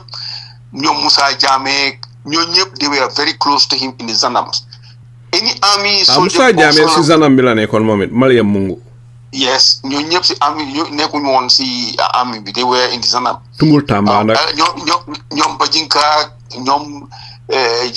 Langtambong Tamba ñoo ñëpp Zanam lañu woon. And Yahya xamoon na leen bu baax. So Yahya ñooñu la jël pour develop a power base because there was a power struggle. He was in man xam naa ne naka lañ ko Sabally respected on Jammeh because ñoom dañ fiiroon ne Jammeh du soldat man I know that. Edward Singhateh them the same sentiment la amoon towards Jammeh. Even ñun suñ toogaan sax you can tell ñan ñoo jógee from the army ak ñan ñoo jógee from Zanam because suñ attitude say is not the same. Bon yéen dafa mel ni Zanam bi ñoo ñëw hijack rek army bi. Exactly. No, Zanam bi ñoo ñëw hijack the military coup. The coup, it was not even a coup. Mutiny la woon. Mu ngi turn into a coup the very moment bi ñoom Ami Bensouda bi ak ñoom Essa Faal bañ demee draft that decree number 1 abrogate the constitution of the Gambia. C'est là that mutiny turned into a coup legally. yaa ngi dégg li ma la wax nii. ñeneen ñan ñoo draft decree number 1. Ami Bensouda was mooy woon the acting attorney general. At that time Essa Mbay Fall moom lan la woon. Essa Mbay Fall he was a council. counsel of mom. He was a senior counsel or a counsel in AG chambers. Somebody kuneka tay in the Supreme Court, something Jallow. Momitam, he was there in the AG chambers. Nino draft decree number 1. Because ñoko draft ndax min na ne they approve military junta bi at the time. Xam naa ne day su doon benn dëkk la ñoom ñëpp dañu na yóbbu firing squad. Musiba am esa ya ngeen déglu de xam naa yaa ngeen déglu. ma wax ragaluma ko di I'm saying it out in the open. Every time esa daf daan ñëw kër Edward Singhateh di ma fa fekk mu ngi àndaat benn Ghanaian lawyer time boobu ñu ngi rumbendaat di jéem a prosecute ñoom gars yi Jawara ak seen assets ak seen commission yëpp daf ma fa daan fekk ñuy ñëw di brief Edward Singhateh. moom booy Edward Singhateh esa Mbay Fall Edward Singhateh xarit leen woon. No, duñu woon xarit as such. Although xamante nañ woon I think because ñoom ñëpp waa Kanifing area boobu lañ te moom naka lañ ko dee Edward doesn't play football so maybe xamante nañ waaye xam naa ne man li ma am man dama daan toog kër Edward Singhateh Essa Mbay Fall ñëw na fa du benn yoon du ñaari yoon mu ngi àndaa benn Ghanaian lawyer loolu fekk na ma fa several times te man Essa nekkul ne koo xam ne dama ko xamantu because ñu ñoo defandoo childhood xam naa ko doo du ma woon personal friends ak moom waaye friends ak ñëpp suma friends lañ. te ñëpp waa Banjul ngeen woon yéen a fanaan ba pare seen kër yi soriwaate wuñ woon de. exactly so man mënuma confuse kan mooy Essa xam naa ko bu baax so bu fa ñëwee I know who he is te moo xam ne xam naa ko so man li ma wax I'm not trying to wax anything insinuate waaye lu ma fekkee laa wax although am na nag ñu wax ne dégg naa ko si ñoom mel ni Sam Sarr wax nañ ne moom Essa ñoom bi ñu nekkee prison Essa lañ moom he was for the junta xam nga ñoom Essa sax waruñu woon a nekk sax ñuy toog naan ñooy nekk ay lead counsel on the TRRC xam nga gis nga ñii government bi this kind of problems lañ make ñoom li ma wax nii dañ ko oyofal di wax ne waaw li nga wax nii li but they could have chosen any lawyer mu def job bi ñoom Essa di def because li job bi ñu def as a lead counsel is not nekku ne dañ doon def a complex litigation or dañoo dem file a law case no this was just fact finding mission it was not a prosecution dangaa dem nga toog mu like the question according to the guidelines of the law simple as that do interrogation do prosecution is not a complex litigation or anything you need to work for the ICC to be a lead counsel. Hiñu ñaaka Ibu ñuy déglu dina ne waaw su fekkee ne Ami Bensouda sun anti ak Essa Mbay Fall ñoom ñoo toog dal di draft decree number 1 ba pare at the same time ñu jaaral bekuwaat ki nekk si Jammeh commission bi ki nekk si TRRC bi hiñu lu ñaaka dina am ñoo xam ne dina ne ñi de we are already compromise lana tax ñu war leen a allow ki nekk si TRRC bi ki nekk si Jammeh commission bi su fekkee ne am na kuy laajte lii yow lan mooy sa tontu. Of course, they were from day one. What do you want to do? They made serious mistake. Man, from opinion, as a citizen, Dojel Kohamne was part of this problem because Emi Bensouda was part of the problem. Mom, Attorney General won for Yahya Jammeh. Mom under her watch, Sling been this degree number 1, and she was the Attorney General. So Muniche Gene Bofam, impossible. So many degree number 1 dal more legalized Kubi. In a way. Degree number 1 more effectively more coup President Jawara. Te am nga li si gën a saar mooy Ami Bensouda si boppam goro President Jawara la woon. Te ba mu ko def di current president ki nekk tey Supreme Court Chief Justice moo yoon boosam. Assane Diallo. They were very close. They were very close friends. yaa ngi ree de Ibu looy ree. No, am nga yéen duma ci àgga nag because da nga naan ndaw si ku gaaw a suula. Ibu muy tax de ñu bindal la leeta ëllëg. xam na li ma wax ne xam naa ko bu baax a baax dañ meloon ni mburug soow. man diggante ba rataxoon na. comme laalum de. ma la ratax rek MC. Yes, they were very close. mu gën a tee ratax boolem. So ñoom this present Supreme Court Chief Justice moo fa nekkoon minister. Assane Diallo. moom Ami Bensouda nekk député. Ami Bensouda amul si loolu sax at the same time goro Jawara la woon because ci kanam jarbaati Jawara la woon. mooy Pape Talib. Exactly mu ngi doon liggéey in president's office foofu parliamentary secretary la woon. Understand the same woman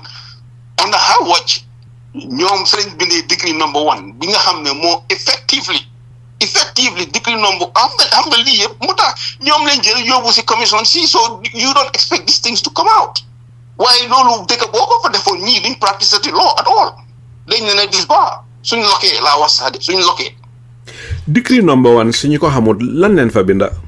Degree number 1 moo abrogate the constitution of the First Republic. Okay, suspend constitution bi. Exactly. te moo amutoon sax si degree number 1 am na yeneen degrees yoo xam ne under her watch although soo ko laajee dafa ne moom bindu waaye you are look ñoom they were not soldiers ñoom Essa Faal ak that Jallow ki nekk in the Supreme Court ak Ami Bensouda ñoom duñu woon soldat ñoom mënoon nañoo wax ne ñoom seen legal ethics mayu leen pour ñu serve the military government ñu resign they have the choice waaye seen personal interest moo leen fa bàyyi woon mun nañoo wax tey nag moom tey la waalo aay tey moom ku nekk bu naa taaw di gunaa ndaat waaw man maa filifin waaye ñun dañoo toog ba ma binda affaire yi Yahya Jammeh da nga mos a dégg Ami Bensouda wax da nga mos a dégg Essa Faal wax Essa Faal sa kenn xamu ko woon you understand musuloo koo dégg mu taxaw sa ne ni ok human rights abuse yi dox ci Gambia bi jaaru du dëgg di yoon did you ever hear him si struggle bi no waaye bu li nga wax nii nekk na lu daw yaram xam naa ne ñi nga xam ne xamul woon ne suñ brother Essa Faal ak Ami Bensouda ñoo draft bokk nañ si ñu draft degree number 1 ñi ko xamutoon suñ ko déggee tey dineen tiit Singhteh ñu bare ngi gisee ñoom ñoo nekkoon at the AG chambers although nag moom soo ko laajee dina ko explain away not only that man Samsudeen Sarr he is alive Colonel Sarr moom wax na ma ne bañ nekkee si prison bi dañ doon wax ne a young lawyer ku ñu ooyee Essa Faal moo leen nañu prosecute understand and not only that mun naa la another officer Major Coker moom mooy woon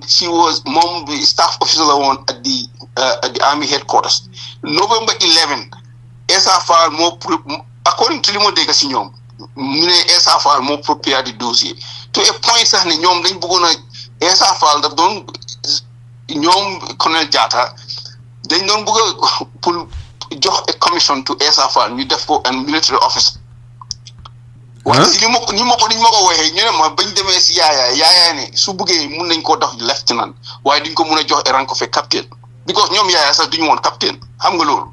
ñoom Yahya moo jox seen bopp capitaine ak ñoom Edward Singhateh ñooñu Edward Singhateh second lieutenant la woon am na 2 ranks above him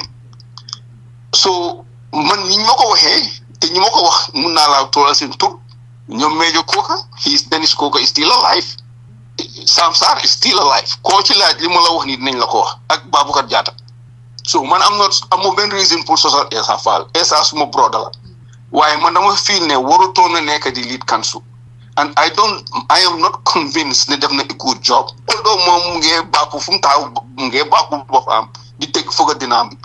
waaye li mu def is a very simple job it is not a complex job boo xam ne any other lawyer mënu koo def it's impossible. te ñaru ñaaka dina dégg suñu waxtaan bi waaye su fekkee ne génn na wax ne moom liggéeyam rek la doon def yow lan mooy sa tontu si loolu.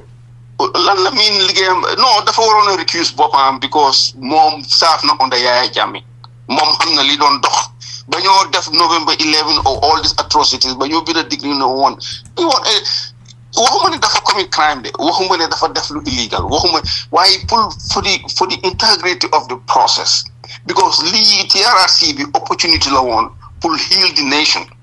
waaye it was very obvious Essa Faal bi mu starté bi ko ndiiraan ngi toppee rek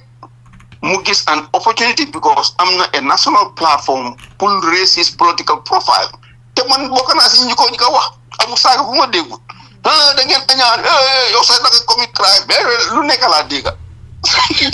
waaye man na ma ko doon def ne because Essa suma brother la wala iniwuma ko dara lu ñaaw waaye dëgg la rek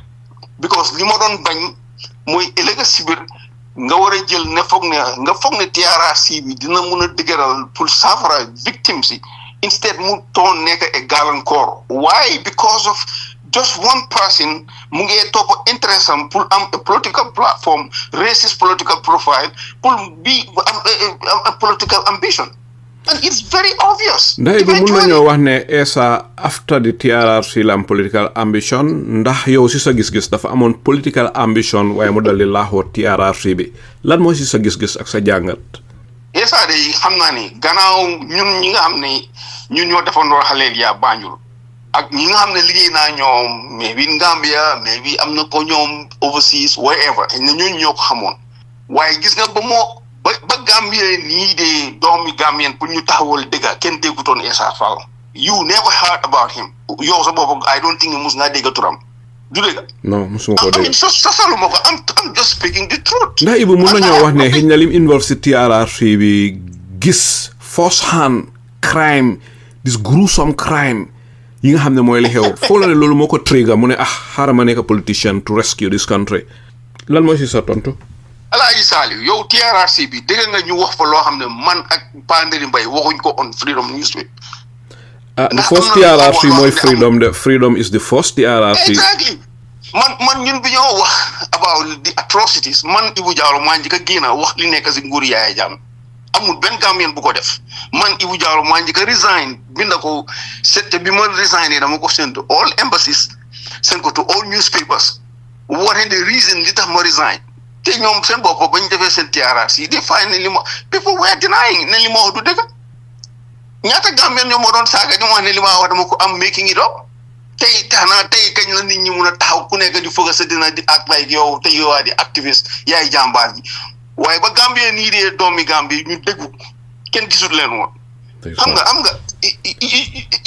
nga Alagie Saliou nañ waxante dëgg rek su fekkee ne yow nga ne yow human rights daf la itteel I don't care where you are yow doo wax ne yow Yahya Jammeh tey ngaa ko sika waaye yow you are working for Yahya Jammeh yoo xam nga ne bu doon Yahya Jammeh Essa Faal du dem UN do you know that.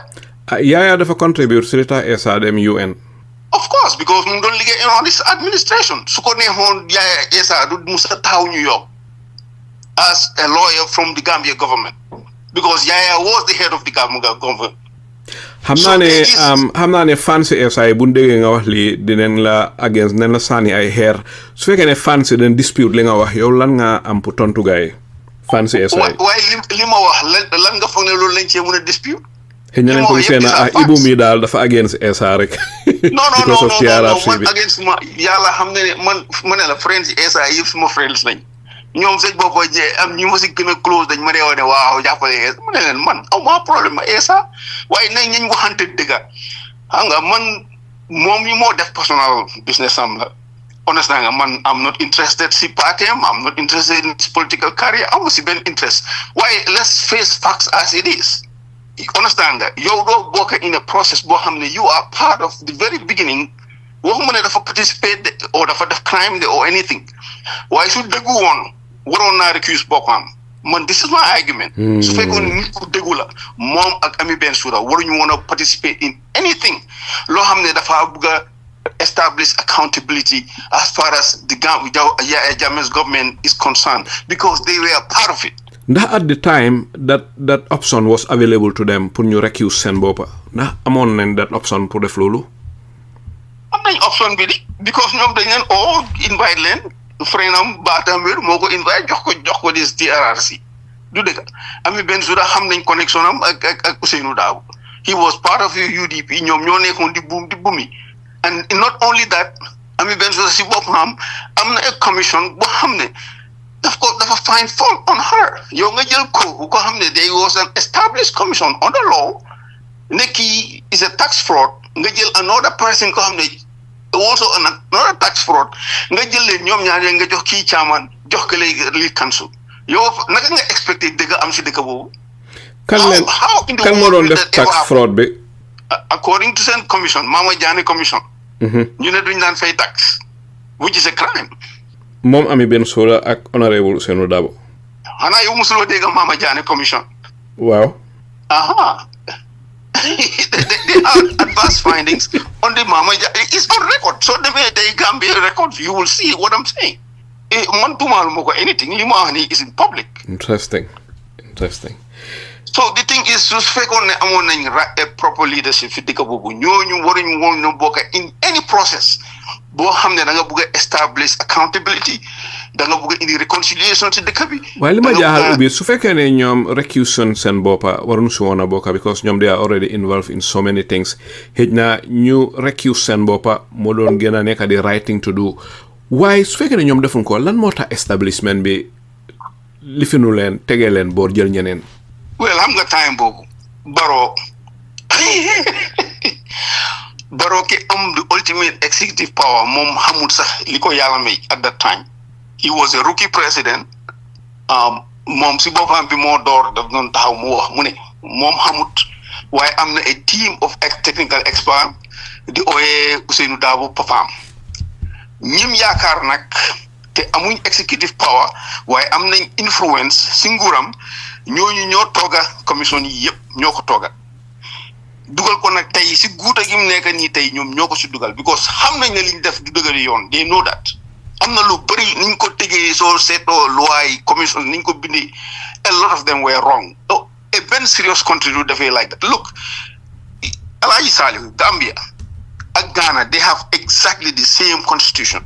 te man Ebou Jallow mii bokk naa si ñuy négocier that constitution biñ am in 97 constitution man maa dem ak Koro Ceesay maa dem jàkkaarloo Rawlings wax ko ne ko lii lañ bugg a def dañ bugg a change ñu constitution mu boole maa ki ñoo ooyee professeur ak naka lañ ko ooyee sax oh man I always forget tur bu fani la am nii ak ñoom Iban Chambers bi nga dégg nii te Iban Chambers was a deputy like a assistant permanent secretary mu ngi liggéey ku ñoo ooyee ku ju ci gàtta ñooñu la mooy Rawlings boole ne ma sooy dem nañ ak ku ñëw benn justice bu ñëwee justice Quay si boppam sax moom mu naa ne daanaka moo binda di Gambia constitution because sooy ñun dañ daan am man ak moom ak Edward Singhateh kër Edward dañ daan dem am consultation every time su gars yi meeting about the constitution dafaa ñëw ren nañu report I was sitting right there. waaye bu am na ñu wax ne constitution yi Ghana bi dafa mel ni copy and paste la rek to the Gambian 1997 constitution ñi wax lii yow lan moo siy sa tontu. waaw exactly la because dañ am a similar historical trajectory Ghana dañ am a military coup they were trying to transition from military government to a civilian democratic government Gambia tam we have a similar situation Yaya fogoon na ne moom ak Rawlings ñoom in his mind laa wax de although Rawlings man am na occasion yoo xam ne meeting sama Yaya Jammeh du daan neex sax waaye xanaa la daan xetlu Yaya Jammeh non du ko daan xet bi waaye am na yoo xam ne dañ daan am serious disagreement at the end Yaya liketon Rawlings at all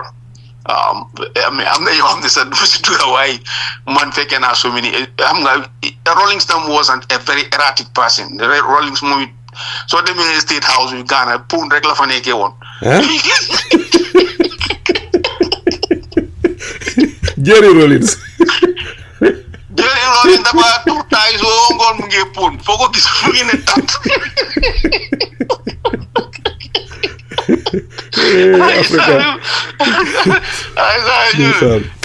ñun yàlla waaw daanaka ñu ngi fi 2.5 hours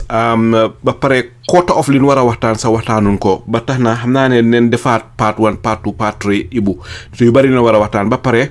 ji panel bi ñu ngi fi ñoom itam den am question ñu ñoo laajte so dinaa leen may ñu laajte waaye bala maa ñëw si ñoom rek Ebou ma bëgg laa laaj xaaral ma fast forward waxtaan bi rek ñu dal di ñëw si Yaya Jammeh ndax dina ñëwam du ñëw su ko defee next time bu ñëwee bëgg naa ñu dem into a whole lot of things comme li xepp noonu November 11 ba pare Yaya Jammeh rey gi fan la tàmbalee ak mbiri kubé jaare yi mu jëloo naan dafay jafurloo doma yi ak jongula si naka leen ko formé ak Yaya naka la transitionné boppam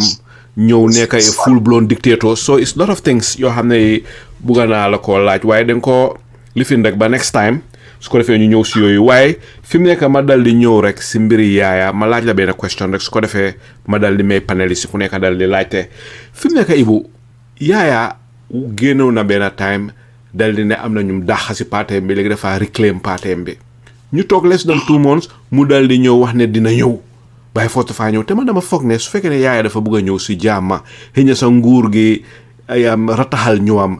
man dama foog ne waroon naa jokkoo nguur gi bàyyi audio yu mooy yónnee ak wax yu mooy wax ni te wax yi muy wax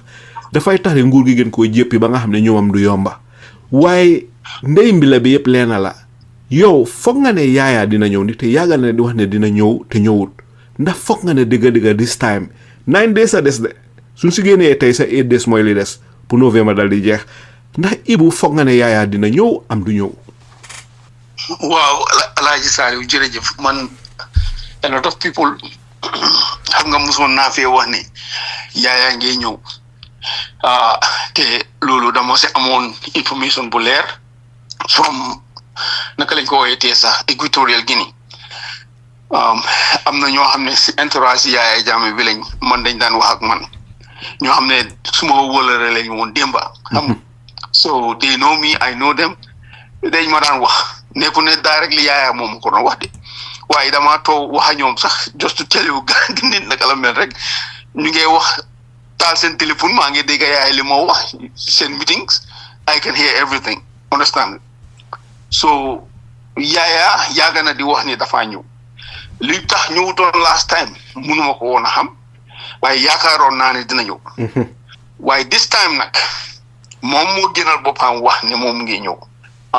Yaya nag wax dëgg ne yàlla soo seetloo su dee da nga go by the law amul dara lu ko war a stop pour mu ñëw back to Gambia te lim génnee Gambia li moo wax dëgg la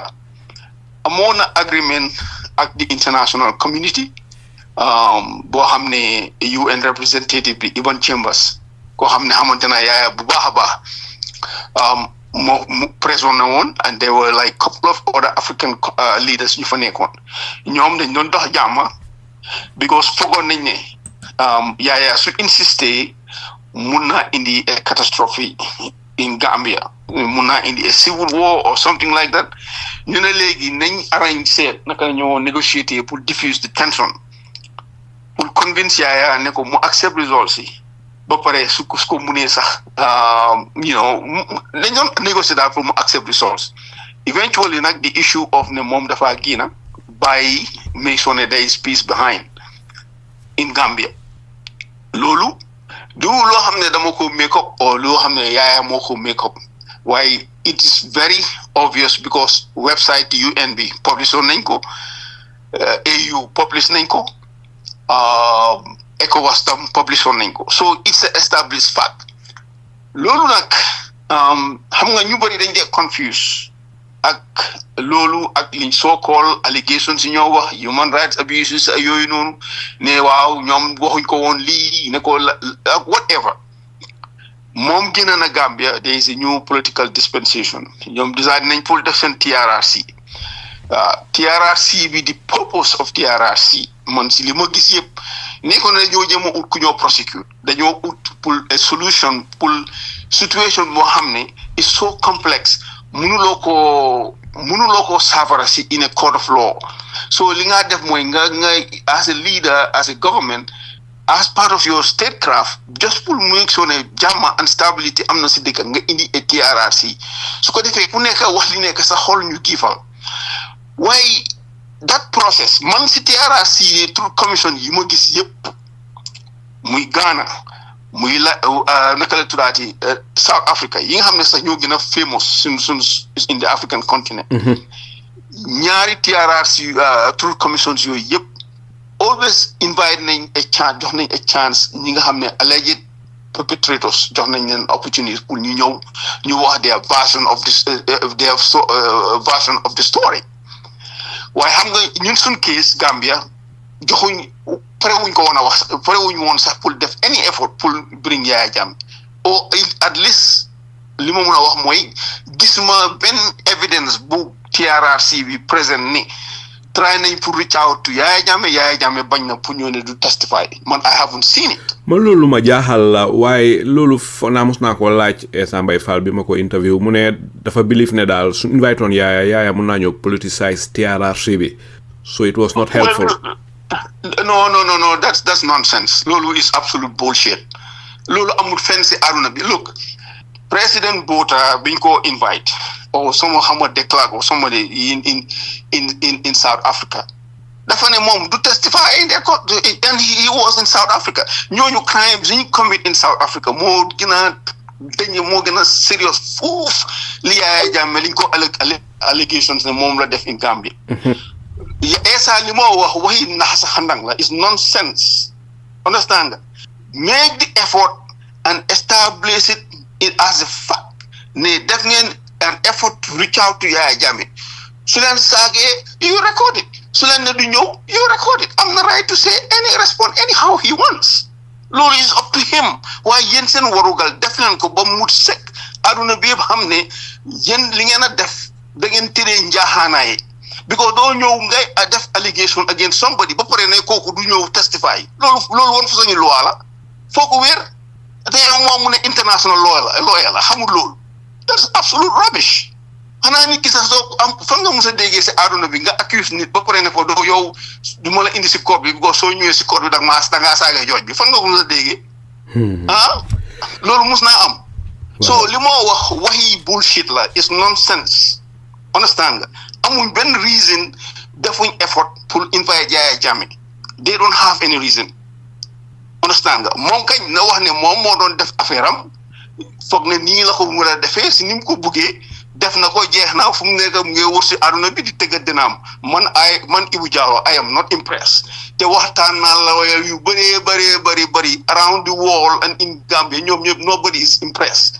su ko boo neexee nag mun naa foog dinaam Gambien di ko bëgg a gëm comme ko loolu seen diggante la ak ñoom waaye man am not impressed. so si yow daal ñu invite woon Yahya moo doon gën bu ñëwee baax na bu ñëwut baax na waaye daal ñu yónnee ko invitation letter not ne moo doon gën sax mooy woon the right thing to do mooy woon the right look Yahya du ordinary Gambian whether you like him or you don't like him not ne man am dama hold water for Yahya Jammeh or loolu su ma yoon nekku si ku am evidence nga mun ko prosecute soo bëggee prosecute loolu sa diggante la Yahya Jammeh man I am not bokkuma Yahya Jammeh anything waxuma yàlla xam man ba ma génnee Gambia laa gëj a wax Yahya Jammeh aw ma Yahya Jammeh affaire aw ma Peter Singhateh affaire aw ma kenn si Gambia government affaire nobody so man aw ma any reason bu dee anything sax man victime Yahya Jammeh la because Yahya Jammeh moo tax ma dem on asylum for more than 30 years so lan tax may mënaan dama toog dama support Yahya for what it doesn't make any sense so but li ma wax mooy su fekkee ne yaa ngi indi a truth yaa nga bëgg a establish dëgg xanaa kañ nag even sa ñaari doom sax buñ jotee boo dégloo kii di nga jox opportunity the other person ki nga xam ne dañ ko tuumaal moom itam mu wax side of the story especially a national effort you are talking about a former head of state moom mu deliberately moom on their own ndax moom Essa Faal moom make decision ndax commission bi ñoo make decision I don't know waaye lim la wax ne loolu mooy loolu is absolute bullshit lim la wax is rubbish. loolu waxi yabaate la sax. waaw fi mu nekk Ebou Yahya dafa mel ni ñu bari den ko gom dafa mel ni things are becoming very serious ne Yahya miin na pour ñëw xaw ma nag ndax dina ñëw waaye dégg naa ne gars yi dog neen aso bi sax gars yi nga ko pareel kanilaay ak fansam yi nekk si dëkk bi ñu ngi ko pareel bu baax a baax waaye based on audios yi nga xam ne moom leen dégg Yahya di wax mbiri ñëwam ñu bari dañ ne Yahya day this time he's very serious miin na ko this time daal dina ñëw yow lan mooy sa gis-gis ak sa jàngat. man li ma jàngat mooy man gëm naa ni Yahya Jammeh bëgg naa ñëw. ndax dina ñëw ndax du ñëw loolu is up to him waaye xam naa one thing moom su ñëwut. ñu bari dinañ génn si moom. waaw. du waxati dara lu dugg si noppi nit ñi. moom moo ubbil gémmiñam boppam mu ne novembre dina ñëw. novembre nag fi mu nekk nii 10 days moo si des. less than 10 days less than 10 days moo si des. fii ba on the 1st of December buñ gisut Yahya Jammeh déggul Yahya Jammeh mënut a waxati kenn lu dugg seen nopp bi. jeex na teg loolu is number one. number two Yahya Jammeh am na right pour ñëw Gambia. Yahya Jammeh du ordinary Gambian boo xam ne comme Ebou Jallow bu wàccee airport nga jàpp arrest déedéet. constitution bi nga xam ne mooy sart réew mi bi nga xam ne moom Adama Barrow tey ki fa toog président dafa taxaw si aduna bi yëpp mu waat under that constitution ne he will defend and protect that constitution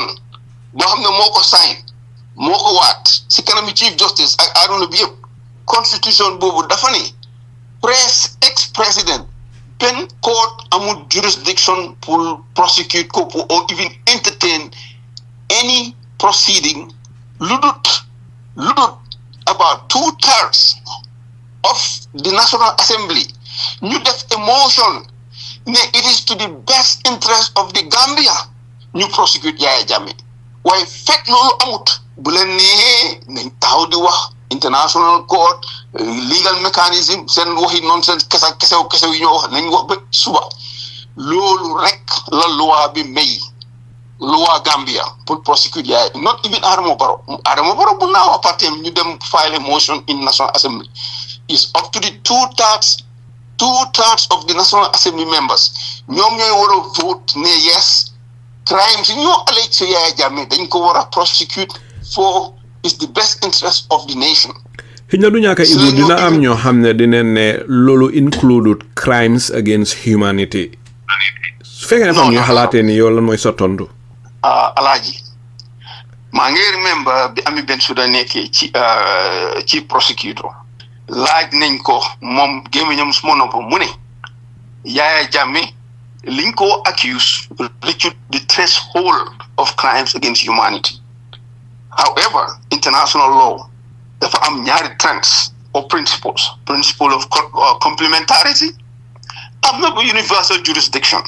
Principle of complementarity most of the time ICC ñoom loolu lañ dey use mooy su fekkee ne state ñu ngi jéem a protect there or either unwilling or unable to prosecute somebody koo xam ne is a person of interest dafa commit war crimes or dafa commit crimes against humanity, which is a very high threshold. Understand nga Yahya Jammeh qualified for the ICC. He's out of it because it's prosecuted with boppam koo xam ne mooy woon boss SFR moo ko waxal boppam is on record. mooy Fatou Bom Bensouda Fatou Bom moo ko wax. Yes. The other element mooy this issue of universal jurisdiction. Universal jurisdiction nag recognize sovereignty of any state. Mun nga commit a crime in Gambia nga dem Belgium so nekkee seen jurisdiction they can prosecute you. Understand nga although sa state fa nga jógee bugguñ laa prosecute waaye ñoom mun lañ laa prosecute am na dëkk yoo xam dañ koo def. In fact sax loolu bokk na si liñ yuusoon pour prosecute former President Yahya in Senegal.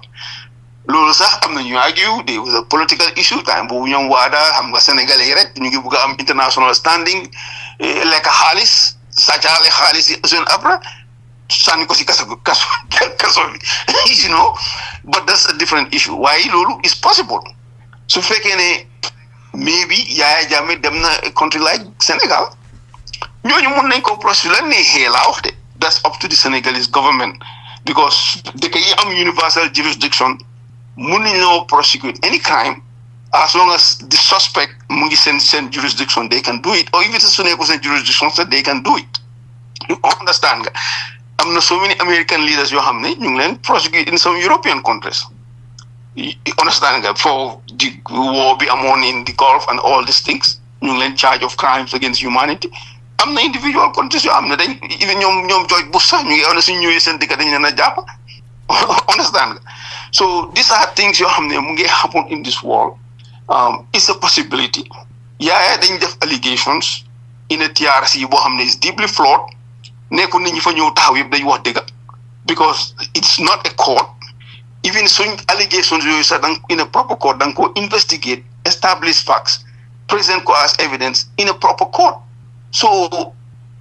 sensation bi is there wax ji bëri na ku nekkaa ngee wax you know some people steal the show ñu capitalize on the victims pour just for their own personal interest. Unfortunately lii moo happen in Gambia. Why not? Lulu doesn't mean Yahya can mënu ko prosecute. He can be prosecuted. Why am loi bo wara jaar pour prosecute ko under Gambian law? Gambian law la wax de. Am na loi bo xamne dafa ne former president so go prosecute fok mu jaar to the National Assembly. Now lulu nak is the question. Naka nga mëna define what is the public interest? Ndax lolu Adama Barrow can define it. I seriously doubt that. One party tay and the timing bim ko def in a political season one party moy risk pour éliminer the supporters of Yahya Jammeh and lose the election one party do ko def so it's a political issue and people they are not telling Gambians the truth waxuñ leen dëgg ñu ngi naxaate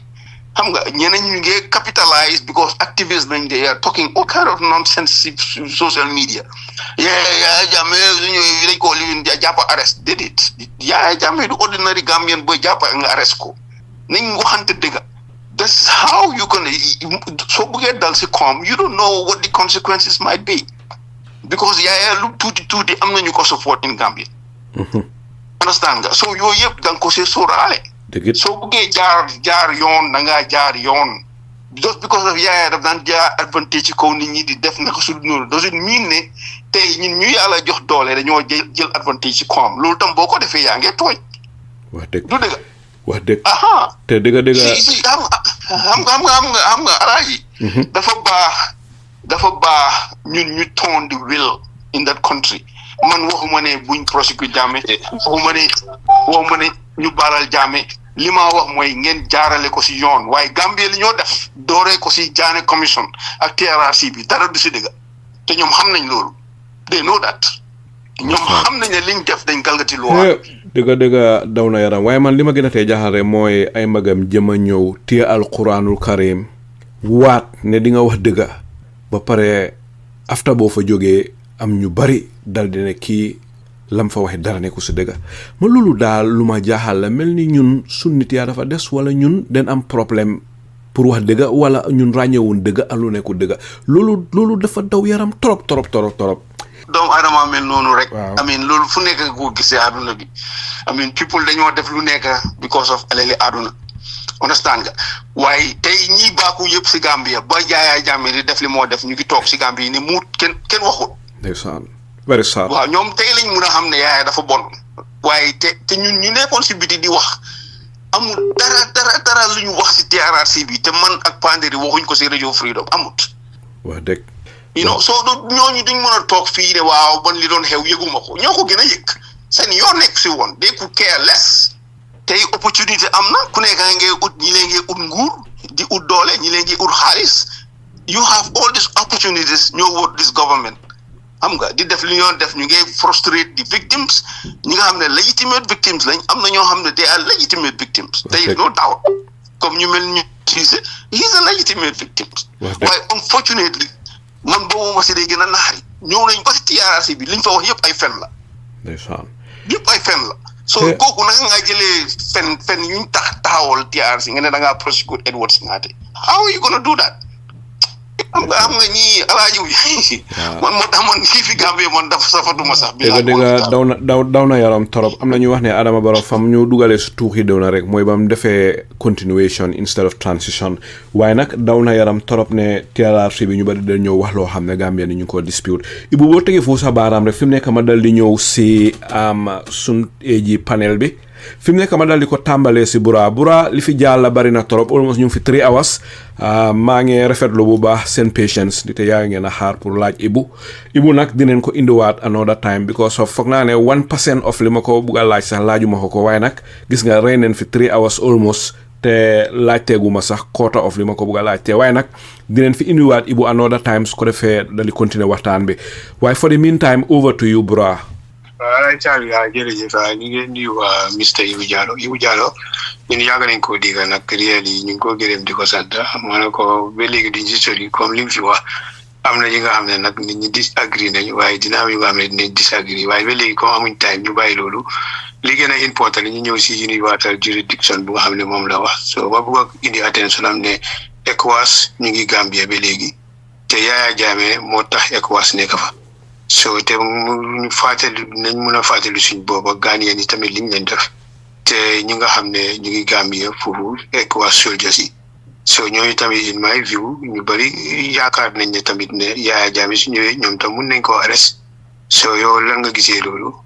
Mr. Jallow jërëjëf. waaw li nga wax dëgg la xam nga waaye xam nga yi fi issue Ghanaians yooyu man si li ma si remember time boobu you know the former president fa mujj jógee nii moo nekkoon seen foreign minister bokkoon na si ñi negotiate Yahya Jammeh compensate the Ghanaians issue boobu was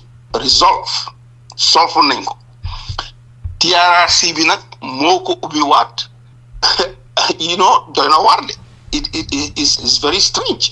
waaye li ci mën a nekk mooy su dee Jammeh dafa commit crime as far as Ghanaians yi ak West Africans is concerned crime boobu mu ngi ko committé in Gambia under Gambian law lañ ko war a traité si biir Gambia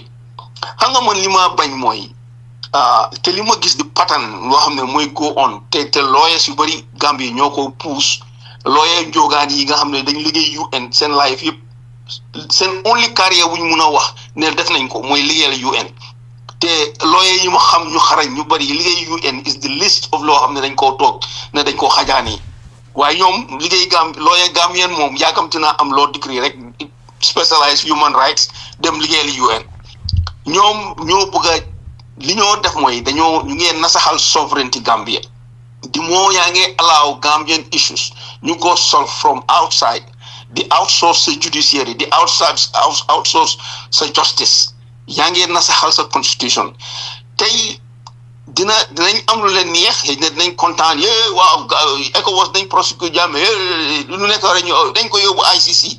waaye at the end of the day sa dëkk ngaa xeex sa dëkk ngaa gaañ in the long run di nga erode the sovereignty of your nation ñu ni neen lu happen in Gambia mun nañ koo solve Gambia there is enough si Gambian constitution bi any crime bu Yahya Jammeh commit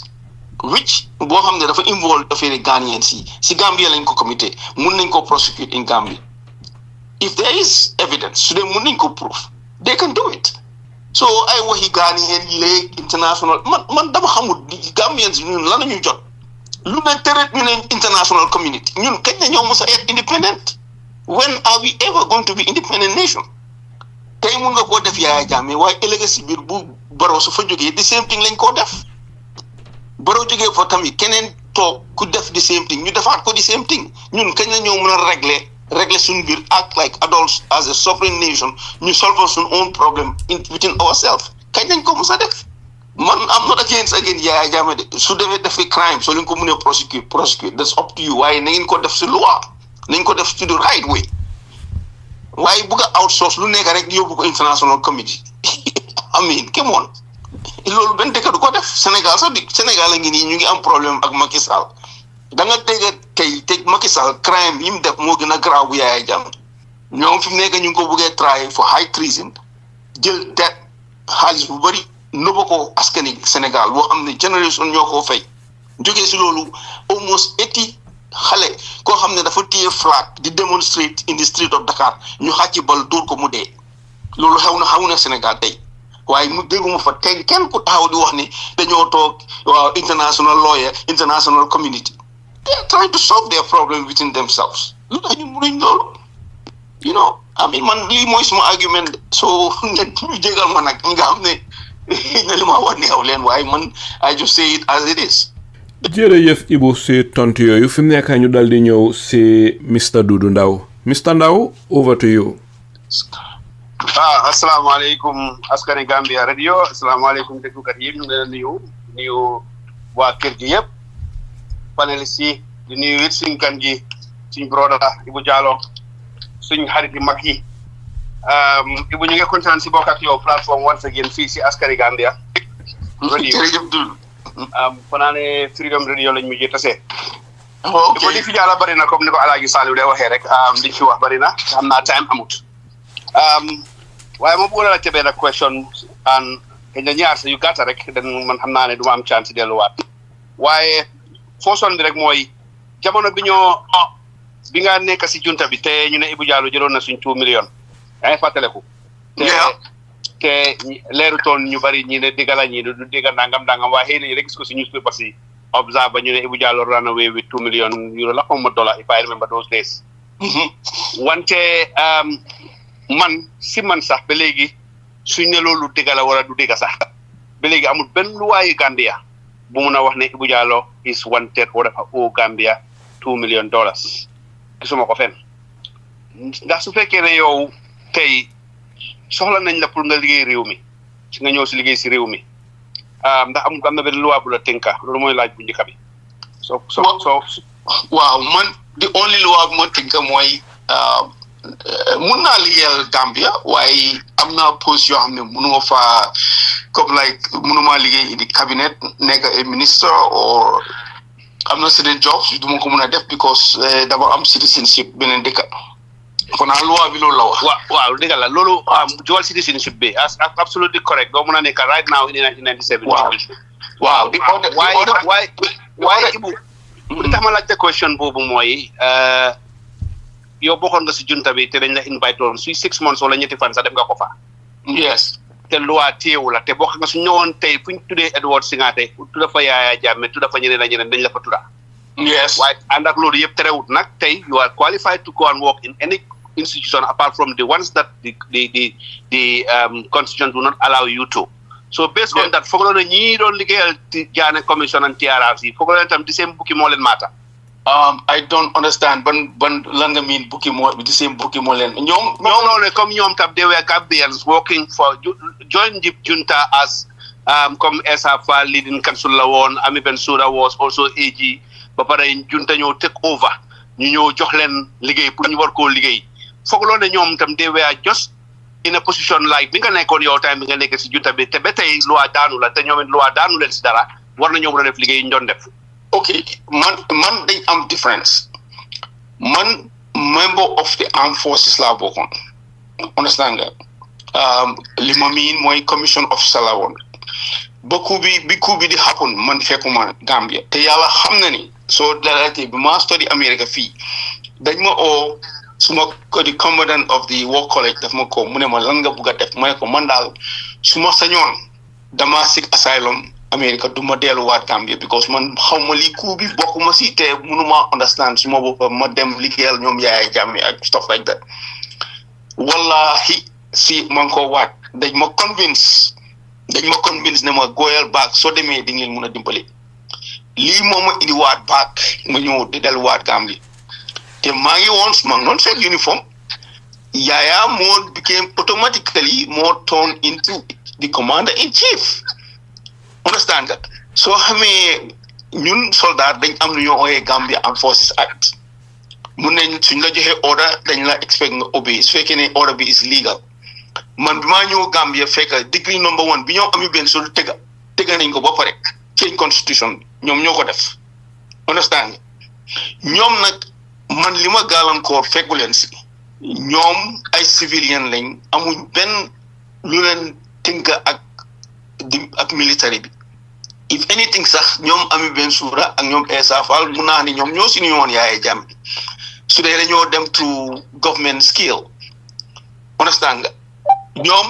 amoon nañ an option pour ñu ne ñoom duñ sax a military government ñu resign seen posts because xam nañ ne liñ doon def dafa illegal mënoon nañoo resign te am na ñu ko def am na ñoo xam ne mënuñoo pare wuñ woon pour liggéeyal di Gambia government time pare wuñ pour liggéeyal ay military junta ñooñu dañ teggi seen boppa understand nga. jërëjëf bro maa ngi understand bu xaaral ma dem si ma last question bi rek. xam naa ne boobu dinañ ko def debate for another day. waaye ñaareeli question bi mooy ànd naa yow si li nga wax ne former president Jammeh of course plan nañu bi dëkk bi yëpp sax diggante Yundum beeg mun naa la Westfield pools yëpp a ngi amee flower Yahya Jammeh flag yu green yi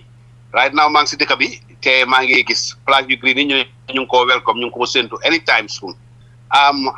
kenn xamul nag kañ la ak naka la ñëpp a ngi koo séntu comme ni ñoo séntoo weeri koor waaye moo wax foofu rek ne foog loo ne yow si sa gis-gis ak li nga xam ci governance ak sa experience li nga xam ci biir ak ci biti foog loo ne it would have been better for the government of President Adama Barrow pour ñu engage ki nga xam ne moo di former président Yahya Jammeh jaar si process judicial process yu ñu war a jaaree in the best interest of all Gambians nga xam ne den even suñ koo pardon after sax on whatever conditions as he has the prerogative of mercy yow lan ngay sax gis-gis si loolu. waa xam nga bala ngaa pardon nit dafa fekk mu commit a crime waaye so far comme as of ñu ñoo wax ni tey amul benn crime buñ mun a pin si Yahya Jammeh. non waaye bro li ma wax mooy suñu ndax su ko fekkoon government engage nañ ko ak fu mu munti nekk si wall bi atrocities has happened during the reign of Jammeh 22 years yi ñun ñëpp xam nañ loolu li fi xew yëpp li ngeen doon waxtaanee sax nga si Koro Ceesay beeg ñeneen ñëpp under his watch la xew so of course he was responsible not directly but it's his government te moom lañ expectoon pour tey ñu ne investigate nañ jàpp nañ ñi wala this was the cause su ko defee ñu take action that did not happen ak ñeneen ñoom Chief Mané ak ñeneen ak ting yoo xam ne disappear 250 people yi ñu doon list Freedom Radio yëpp ba léegi so lu ma explain mooy rek ne tey loolu xew na te those people still are not healed we all know that and we feel sorry for some of them some of us are even affected directly but li ma wax mooy uncertainty bi Gambia di dunda in the last 8 years or 9 years foog la ne the government of Adama Barrow suñu fekkoon dañ engage am nga suñu engage dinañ mën a dem through judicial process that judicial process na mën a indi crime koo xam ne dañ ko mën a jàpp si ne crime la def crime bi da naka la toolu loolu dañ koo jaaj comme Bukaasa ni demee woon rek keesam ñu aate ko den ñu xam lan lañ ko war a teg daan ñu ko war a teg daan boobu nag foofu sax président Adama Barrow mun naa dugg si waat seet naka la mun a defee ak political ambition am or whatever ak ay nitam but right now situation bu ñu nekk surtout ñun ñu nekk Gambia tey ferry bi every day mu nga fees nit ñaa ngaa jàll ñi mën a demee airport moom xam naa ne ñu ngi door di jege si so because nobody knows what's happening this is what I'm trying to say foog loo ne yow si sa xalaat loolu waroon nañ koo def na man foog naa ne like I said Gambia government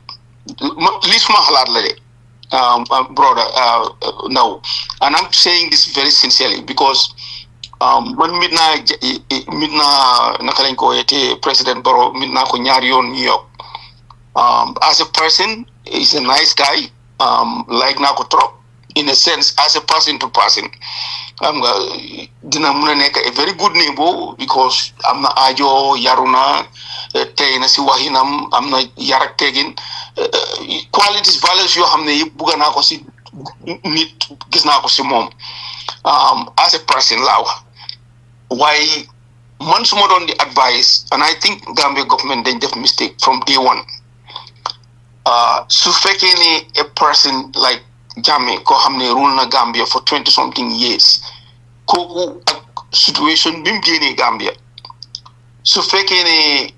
yéen a ngi bëgg a institute a truth commission or commissions yoo xam ne da ngeen bëgg a indi accountability waru leen ko woon a alienate from that process because soo ko moom the moment nga alienate ko yaa ngi justify moom mu ñëw back and claim ne yéen da ngeen koo jaay doole and unfortunately neexut a dégg waaye lii moo am in Gambia ñoom bañ koo def foogoon nañ ne Jammeh dañ ko finish su commission di génnee su li ñoo wax crime suñ ko allegation Jammeh du fi amati standing tey la gis nga look I will tell you Mr. Ndaw man am na ñoo xam ne Gambien soo xam ne ku ma waxoon ne dinañ toog ba ne dañoo support Jammeh du ma ko mus a gëm ñoo xam ne sax musu ñoo sànni carte in Gambia bil am telling you the truth dëgg laa wax man farelu ma Jammeh nekkuma APRC farelu ma benn parti bon am na Gambien soo xam ne ñu ngi maa wax ñu ne ma dem nañ Gambia visit nañ waaye dëgg ñii dañ yaaxa Gambia Yahya Jammeh lam fa defaroon ni yaaxa nañ ko Yahya Jammeh tey moo leen gënal nguuri Adama Barrow and these are people ñoo xam ne they are not politically active du benn yoon du ñaari yoon look ñu ne mun nañoo toog fii di wax ne waaw victimes yi def na lii lëlëlëlëlë look Gambia du dëkk bi njëkk a am victime si àdduna bi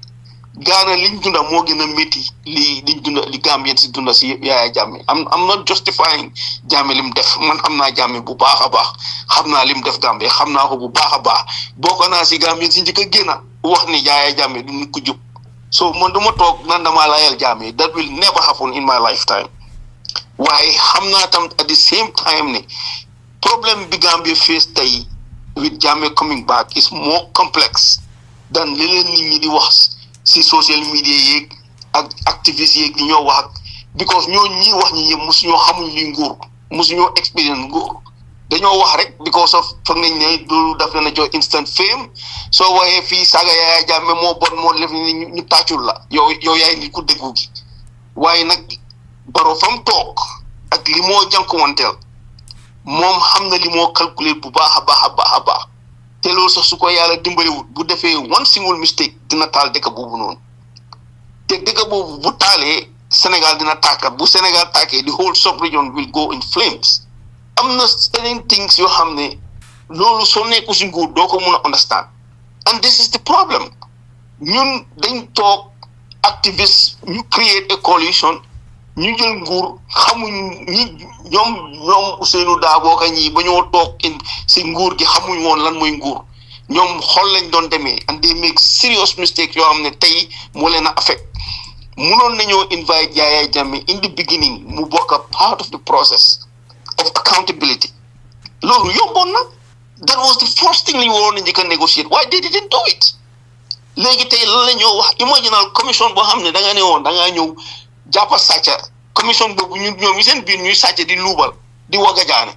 loolu naka nga ko mën a explain loolu naka nga mën a explainer loolu how yow yaa ngi jox Yahya Jammeh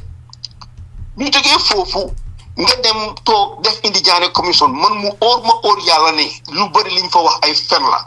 especially li ma fekkee li ma xam Koro Ceesay niñ ko reyee ak lañ fa wax yëpp ay fen la yow léegi ma óor yàlla ne li nga bëgg a jël ne da nga koo jël pour prosecute Yahya Jammeh wala Edward Singhateh it will not stand in court kan mooy lose is the Gambians Yahya Jammeh is not going to lose so at the end of the day ñoo shoot themselves in the foot understand nga create problem bi yëpp because of alali aduna lañ doon toppa a lot of people gisoon nañ an opportunity pour make money out of all these victims dooree ko si ñoom Solo Sandeng victime la nga jël Solo Sandeng def a private prosecution Koro Ceesay nekk a first victim nga jël kooku ba tey moom la picca yi di naawee loolu ndax nga ko mën a explainer how can you have two systems of justice in the same country te lii yëpp maa laa wax nii my brother billahi wal kitaabi the elite in Gambia préwu ñoo face these questions soo waxee dañ laa explain away waaw xam nga Yahya Jammeh lii he wasn't relevant bugguñ ko fee suñ ko fi ooyee dafa ñëw saaga nit yow yaa ngi accuse somebody of murder amuloo dara loo taxawul di def aduna bi yëpp la seetaan ngay ñëw di saagaate do you really think ne I will ever do that my brother dañ war a xoolante waxante dëgg de suñ ko defut dëkk boobu du dem si lii rek la ñoo dëkk ba aduna tukki it will never go ndeysaan dëgg daw na yaram jërëjëf Ebou si yaatal yooyu fi mu nekk ñu dal di ñëw si Jibril Fadia Jibril over to you waaw jërëjëf salaamaaleykum Alaaji Saliou nuyu naa leen yéen ñëpp programme bi tey am na solo trop wax dëgg yàlla kontaan naa trop programme bi am na solo te Ebou Alaaji Saliou tuma waaji no Alaaji Saliou tey na suma xarit nga indi nag si na doon a indi suma xarit la boy yo kay yamari kaje yo nel Patrick yo bul fa dara sa mane laaj naa la nga wax ñu kan mooy yamari kaje nga may to xale yaa ngeen déglu de xale yaa ngeen déglu de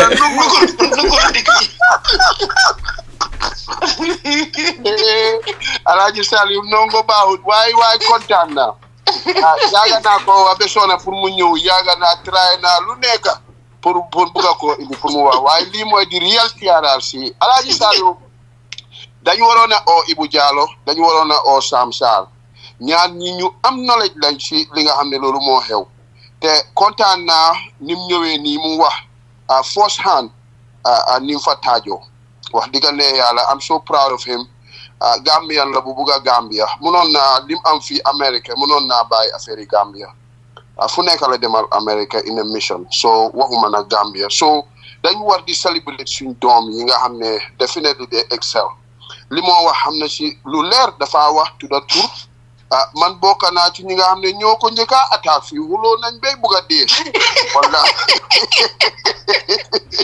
yow yaa Malick Mbaye waaye mujjee gi ñu ñëw nekk friends ba nga xam ne di yaaga rek ñuy koolante di seetante so loolu daf laa woon ne la this is the Gambia that we want for our leaders to be pour ñu ñoo génnee ñu fa nekk you know ñu ngi ko salut bu baax a baax saaf na ñu ci Gambia bi te leena rek laa la bëgg a laaj bu ñaar la sax ba bu gàtta la rek because bi nga ñëwee Washington Yahya Jammeh ñëw Washington ngeen reconcile foofu ci hall bi ngeen joxante loxo am na lum la fa wax ba léegi waxuloo ma ko waxuloo ma ko boy so fii nag jàpp naa la tey nag boobu bëgg naa nga wax ñu lan nga fa waxoon ak Yahya Jammeh balaa maa ñëw suma second one bi lan la wax ok man time boobu Essa Bokar si moo nekkoon ambassadeur Banjul Free in Washington. Essa Bokar si nag moom dafa yàggoon si Gambian bloc si nga xam ne dañ daan ŋaña nguuri Yahya Jammeh so moom nag xamoon na ma si ñi nga xam ne dañ daan taxaw di against Jammeh si Gambia Post mu nekkoon time boobu before internet bi la so dama daan attaque saa yu ma attaqué wax Yahya Jammeh ma gis mu wax yu ñanga di sànni ma xeme so ba benn bés ma ne kii day man kii xam na ma te foog naa ne man xam naa ko so si noonu si waxtaan maa ko door di ko inbox ba si la ma feeñu ne moom Essa nag wax dëgg man dafa fekkoon ne time boobu Essa bokkoon na gis nga bi ma gars yi invité si council bi Essa Bokar si laa ko njëkk a wax because man maa ngi dëkkoon si kër ay gorom moom mu ngi dëkkoon si kër gi sax moom si boppam so man na ko téewoon like a brother so biñ ma invité si council bi man xamoon li doon nox si dëkk bi so moom mooy woon di passing ko xam ne moom rek laa daan waxal politique so ma oo ko invite ko lunch ne ko man day lii moo happen so lan nay saxlaat mu encourage ma ne ma is good xam nga ñun ñëpp young youth lañ te dëkk bi dafa war a change wax ma waxi revolutionary radical so si gàttal daal bi bés daal mu contact ne ma waaw xam nga yow sax da nga war a jubu yow xam nga ni la Yahya bëggee sa friend la du gën a fii naka nag wax lu nekk ma ne ko ok man bañu ma pour ma toog man li ma gënal sax ma toog ma waxtaan ak Yahya su ko defee mu understand because man xam naa Yahya liggéey naa moom génn naa Gambia te xam naa li Gambia li fay man perspective bi ma koy jox at least dina ma war a déglu because dina xam ne man xam naa ko te maa ngi outside the government te gis naa li xew si dëkk bi so loolu gën maa motivé ma ne ko ok mu ne ma waaw dama bëgg nga bind letter ma ne ko letter for what mu ne ma waaw nga bind letter rek nga wax ma ne ko waaye man lan laay bind Yahya lan nga bëgg ma bind mu ne ma waaw nga bindal rek bindal loolu rek ma bind wax yi rafet temps bi sax temps weeru koor la woon moo waxi jàmm wax mu njëkka ñaan njëkka ñaanalante xam nga weeri koor suñ aada dañ dee baal wante axa waaye du sin miin ne dama la amel axa o dama la def lu ñaaw o dama tuub si yow mun nga gis nit ki rek ne ko baalal ma axa so man loolu laa bindee leetar ma bind ko yónnee ko moom Essa Bokar si bi ma ko yónnee di next thing li ma gis moom ak ñoom Fatoumata Jahum ba ñu dem publish ko Gap Daily Observer so waaye man yooyu yëpp ay teew ma ko woon lu serious ñu binda waaw Yahya Ebou Jallow jëbalu na si Yahya Jammeh which was not true then mu ne ma Yahya mu ngi ñëw so dama la bëgg nga am meeting ak moom ma ne ko ok no problem mu wax ma foog naa Omnishoram la gars yi doon amee seen meeting bi in Washington DC bori I think around Adams Morgan mu ma ko wax si suba balaa meeting bi di door si ngoon Essa call ma di buddi ay saaga ndey nangam man Yahya dinaa dog sarab nangam taan ndeyam daan ma ne ko yow lu xew mu ne ma waaw Yahya daf ma ne ma daf ma dismiss daf ma génnee si poste ma ne ko loolu naka la mun a xappu ne mu ne ma yees dama dem suma office ma fekk fa leetar ma ne ko ok waaye man dinaa dem su ma demee dinaa wax ak Yahya mu ne ma bul fa dem bul wax ak moom fekk ñoom jox nañ ma invitation ba pare de mu saaga ma ne ko yow foo nekk mu ne ma man maa ngi si yoon maa ngi dem Texas ma ne ko ok dinaa fa dem mu ne ma bul fa dem xam nga muy insiste daal ma ne ko non man kañ jot naa invitation bi fi mu nekk pare naa maa ngi nii suma moto am goñ de naa dem gisante Yahya léegi ma demee foofu ma dem toog gars yi def seen meeting Yahya di def round mu ñëw round mu joxante ak man loxo ma ne ko boss xam nga because boss laa ko daan ooyee boss ñu kafree tuuti léegi fi ma toog eku boppa ñëw ne ma dama bëgg nga wax ma ne ko lu ma wax mu ne ma dañ bëgg nga ñëw wax something ma ne ko ok so man bi ma demee si podium bi door di wax rek gars yi rocci microphone yoo xam nga gars yi na ñoom you know dañ doy waa daal man daal am nga APRC am nga gars yi roo ci microphone bi man maa ngi wax waaye maa ngi réalise ne li ma wax maa ngi dégg suma boppa man anyway ñii dañu ragal ne dinaa fi wax loo xam ne tafaar laa doon o disgrace so léegi ma wax ba pare eko waxane ma waa demal nga nuyuwante Yahya Jammeh si podium bi ma ne waaw I mean he is the head of state ñëw na he is a dignitary he is a dëkk bi ma dem nuyu ko so ma demee daal jox ko loxo mu ngi toog si table high table bi ñoom président ñi ngi toog non naka Blaise Diagne ñi ngi toog ak yeneen ministres yi something jaata fu na gaañu na sax mu ne wax xam nga daal am nga wax yi way yaay rek xam nga daal lan la waxati sax ay could forget ma ne ko hey you know what this is not in my mind maa ngi ne look this is not the right moment nga fee wax way kesew yi nii ma ne ko jox ko loxo rek ma ne ko waaw nañ juboo rek waaye man li ma bëggoon li ma fa yóbbu woon mooy pour ma am audience ak moom which I never had joxuñ ma opportunity boobu te wax dëgg ne xaaral man yaakaaroon ne su ma toogoon ak moom because time boobu ñu ngi woon si xeex bu métti ak Yahya Jammeh te demoon nañ stage boo xam ne man amoon yaakaar sax ni fekk time boobu man lu nekk try naa mercenaries dem naa South Africa for 1 month train naa ak South African mercenaries fu nekk dugg naa fa waaye mënuma dem ba pare damaa ñëw si Gambian platform ñu ma saaga di ma you know I mean I couldn't understand Gambia post for taxaw ñu saaga la you know it's just mënuma understand yes Ebou Jallow ngay wax li ma wax du dëgg dañ mën a wax sax ne li ma wax si Koro Ceesay du dëgg xam naa ne time baa ngeen déguma la jërëjëf ci loolu last bu ma laa laaj rek xam naa ne quickly rek moo nekk Edward sa waay la woon but si sa own audio dama dégg wax nga ko repeatedly di wax ne daf la musa saaga ndey man waaw déedéet man musuma wax loolu ok all right kon dëgg la ñi ko doon wax kon waxuñ dëgg non musuma saaga Edward nag musuma saaga Edward sax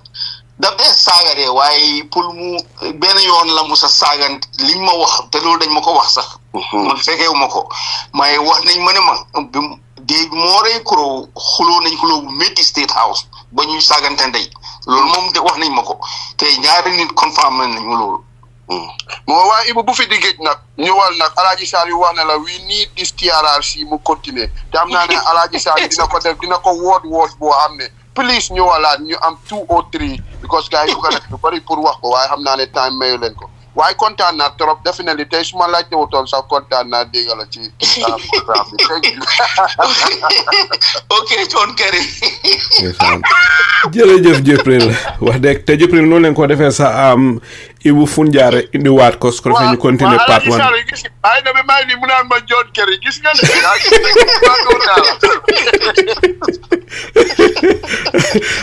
Ebou yaa ngi tooñ Jibril de oye ko John Kerry yow abuloo Jibril nagee nongo sa Jibril original nongo Banjul la jërëjëf waaye Jibril si laajte yooyu fi mu nekk ñu dal di xuus rek dal di ñëw si Cheikh Ibrahima Niass yaa Cheikh over to you.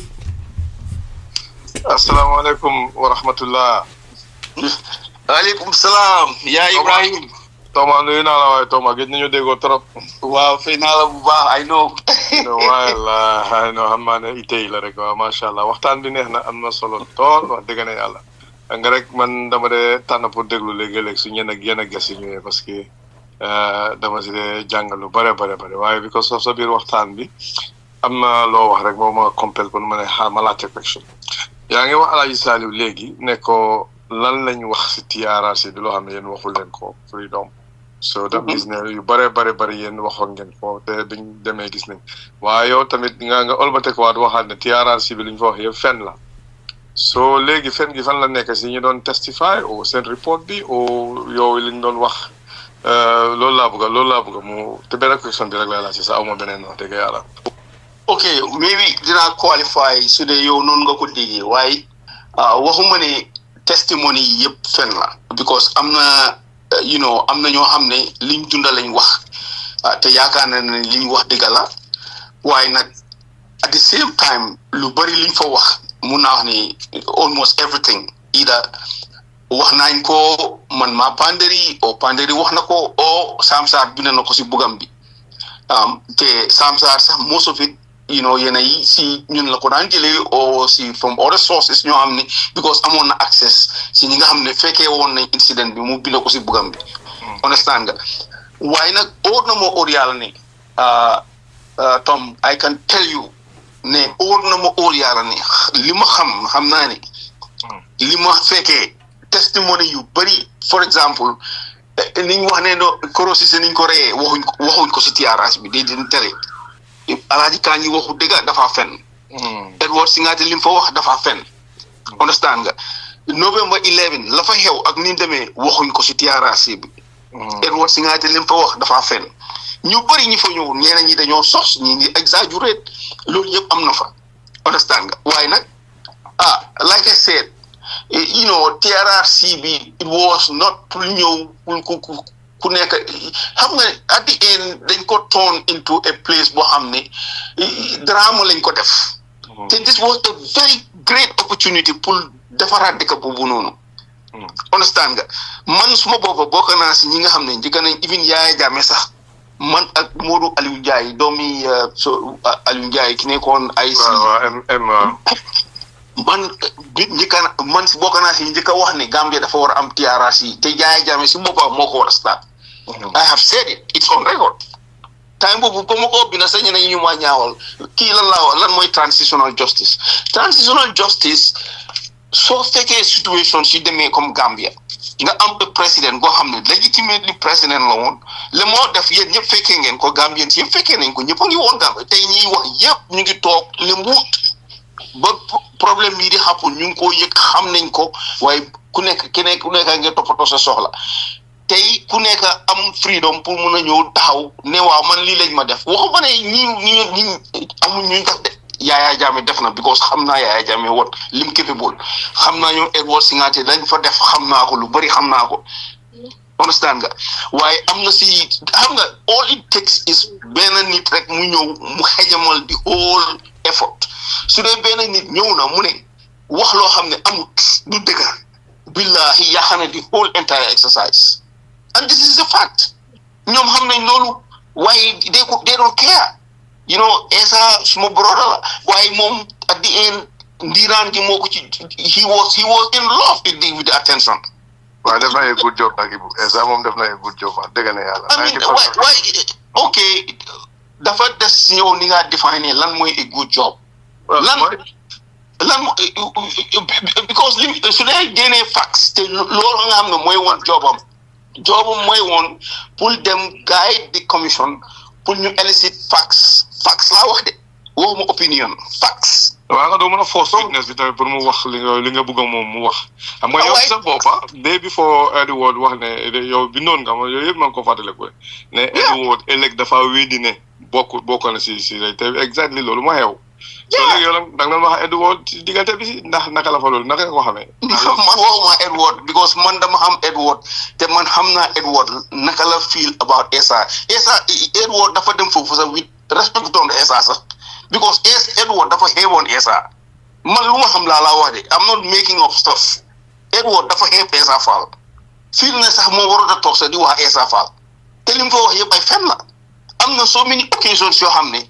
Esa mënoon na koo trap mu génnee facts yoo xam ne dinañ ko xam te xamuñ ko woon waaye Esa defu ko Esa daf doon selectively di treat witnesses differently soo nekkee looyee ñëw mu la di laaj dara ak yow soo ñëwee gis ne yow xam ne yow sa jàng soriwul mu la police law si information loolu waru ko woon a def te def na ko te yéen ñëpp fekkee ngeen ko I mean man I want anything against the brother man I'm just saying the facts as it is understand nga waaw kay leer na jërëjëf jërëjëf Cheikh Ibrahima Niass si laajte yooyu fi mu nekk ñu dal di ñëw si laajte bi mujjee ñu ngi ñëw si Chair Baboucarr Mbodj Chair su dee yaa ngi fa over to you. waaw Alagie Saliou jërëjëf maa ngi nuyu ñëpp ak everybody Ebou Jallow moom xëy na fàttali ma waaye xamante woon nañ Banjul waaye that was a long time ago xam nga ñoom ñu ngi woon seen man maa ngi woon muslim ok Ebou li ma bëgg a laajte mooy ne Edu mention na ne moom moo forcé mu dugg si moto bi comme que ma xamoon na fit bu toolu noonu lan moo xew after because man li ma understand and yow tam nga ma explain Sana was the balance moo nekkoon yaa di power balance daal moo yaaya ba nga xam ne yaaya du daa mën a def yu bari loolu la nit ñi bari understand after because Sana génni everybody was expecting Edward dina step up so mu balance power waaye lan moo xew ba Edward daal bàyyi ndako bàyyi yëpp yaaya that's the first question. Well, xam nga Edu bi coup bi happené bim dooree the government Edu dafa experience loo xam ne musu koo experience in life in the beginning moom he was a small player because Sabally bi fa nekkoon daf daan treat Edu very bad like man si ma experience ñëw naa kër Sabally fekk Edu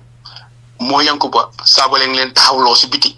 ma laaj leen li xew ñu ne ma waaw saa yi day moom ba mu ne ba la ñëw kiram foog ñu laaj permission so te laaj permission so mu ne moom duñu gis understand nga so wan na ma ne ma de di power mu ngi woon si loxo Sabally was very powerful man bi mu fa ñëw in 95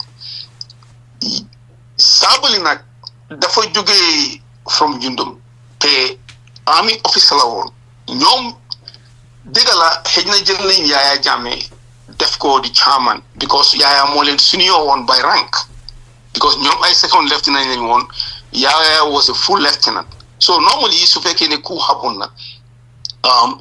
events like that duñ mun a romba di senior man ne ko yow doo nekk di leader so this most junior rank mooy war a ñëw jiite la so I can understand in the dynamics at that moment understand nga waaye man based on li ma dégg si Yahya Jammeh si boppam ak Edward Singhateh it was like ñoom dem nañ for now a day before coup bi dañ amoon a parade pour receive Jawaras from the airport for now biñ demee foofu ñu bëgg leen a disarm for now ne si disarm boobu nag Yahya si boppam moom loolu moo ko radicalize because ku xamoon Yahya at that time Yahya mooy woon the only army officer of time boobu ku daan doxee with a short small arm like a pistol moom foo ko gis mu ngi amee woon pistol so for naa ne moom li ko radicalize at that moment mooy biñ demee ne dañoo nangu pistol bi si loxoom Nigerian si ñoo doon def loolu ñoom Colonel Akoji or something like that because dañ suspect woon ne boy si dañ bugg a yëngal or dañ bugg a def something or something was cooking because ñoom xamoon nañ loolu ñi amoon nañ intelligence or information or something like that waaye si ñoom ni ñu ma explainer coup bi ni mu demee it looks like ne Yahya like I said airport bi foofu lañ ko radicalize mu decide ne sax lii sax moom sax dafa join whatever li ñoom Edward bugg a def because Edward si boppam wax na ma ne ma that night before coup bi Yahya dafa dem këram seen kër jël ay xeer di ko jam seen corrigate pour Edward jóg eew pour ñu jóg dem plan li ñoo def moom Edward Yahya bi ma ko wax Edward mu ngi toog te dinaa yo ko jógee nañ foofu mu ne ma Edward Yahya moo dañ luye taxi and they were going somewhere daal ba pare mu jox ko ay galaaj ay téere ak ay saafara so some reason daal man bi maa ñëw si council bi li ma fa fekk mooy woon Edward dafa meloon ni dafa jébalu si Yahya Jammeh comme taalibe te li ma wax ni I mean it literally Yahya daf daan ñëw indu si kër Edward Cape Point su jógee State House ñëw si këram Edward tam the same thing Yahya Edward daf ko daan di mel daf ko daan jaamu loolu nag naka ne ni mu change from the beginning ak man ba ma faa ñëw gis naa dégg naa different story ñoom naka la tuddaati ñoom Sam Sarr wax nañ very important revelations yoo xam ne man sax xaw ma ko woon xam nga especially in the very very beginning because ba ñoo start góob ne Yahya si la bokkoon I strongly don't believe that waaye foog naa Yahya like I said biñ demee si airport bi di nangu pistolam bi man si li ma wax moom foofu boobu mu naxari na ko te man foofu ne foog naa ne foofu lañ ko radicaliser mu decide pour join biñ demee nag ba soog si ñoom ñëpp dañ confusion xamuñ lan la ñoo def Yahya soo gisee sax mu gën a aman age because Yahya minoon na State House bi because of Yahya relationship ak ñoom lang tombaw tamba loolu mu gën a tax that day fetelante amu fa because of ñooñu booyam lañ woon because Jawara dafa defoon boy jola yi la jëloon soran bopam ñoo nekkoon ñoo feesoon State House boy foñi yi ni ak ñoom bajinka yi nga dégg ñi ñëpp ñoo ñëpp yaaya dafa leen xamoon bu baax ñoom Lagos Alagie Martin ñi ñëpp ci zanam bi lañ jógee woon so foog naa ne yaaya président sa moo tax sax that phase of the coup so-called coup sax mutiny la woon du woon coup sax it was a mutiny because Yahya was very close to Jawara te loolu ñu bëri sax xamuñ ko he was very close to Jawara tu waxuma la close ante nii de very close family am yëpp xamoon nañ ko so a person ku am that kind of proximity ak authority bu ko mën a dina toog rek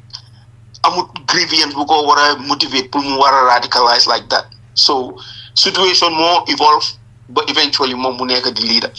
waaye ndax moom moo toog plan calculate naka la ñoo jëlee State House o naka la ñoo jëlee government bi loolu Yahya amul capacité boobu noonu in fact ñoom ñëpp kenn si ñoom amuñ that capacity circumstance moo cause lii rek Jawara unfortunately mu génn dëkk bi coup bi happen waaye bu Jawara insiston toog si dëkk boobu ni ko coup bi du am I can guarantee you that. Okay, so dafa mel ni bon Gambia dañu am stress situation li xewoon with stress moo xew with Jawara waaye coming to the next question and a lot of people then they usually pour fight xëj na dañ ko le wax against doy ñu ne doy ñoo dooleel di junta bi bim ñëwee because doy ñu doon push pour a constitution and doy ñoom li ñu explain ne they had two choices either ñu bàyyi decree si continue or they can be a constitution which is for the people because decrees mom it cannot put a say in it the junta ñoom ñooy defal seen decrees rek put into place léegi li ma la bëggoon a laaj from your expertise a constitution ak decrees ban moo gën pour dëkk of course xam nga coup d'état I tell you man ñaanatuma ko yàlla mu am in Gambia wallahi because short time before Yahya Jammeh nekkee and a coup d'état military government dafa yaaxal lu bëri si dëkk bi although nag loo gis rek am na lu ko sabab Gambia dafa nekkoon a young nation so xamee history political history Gambia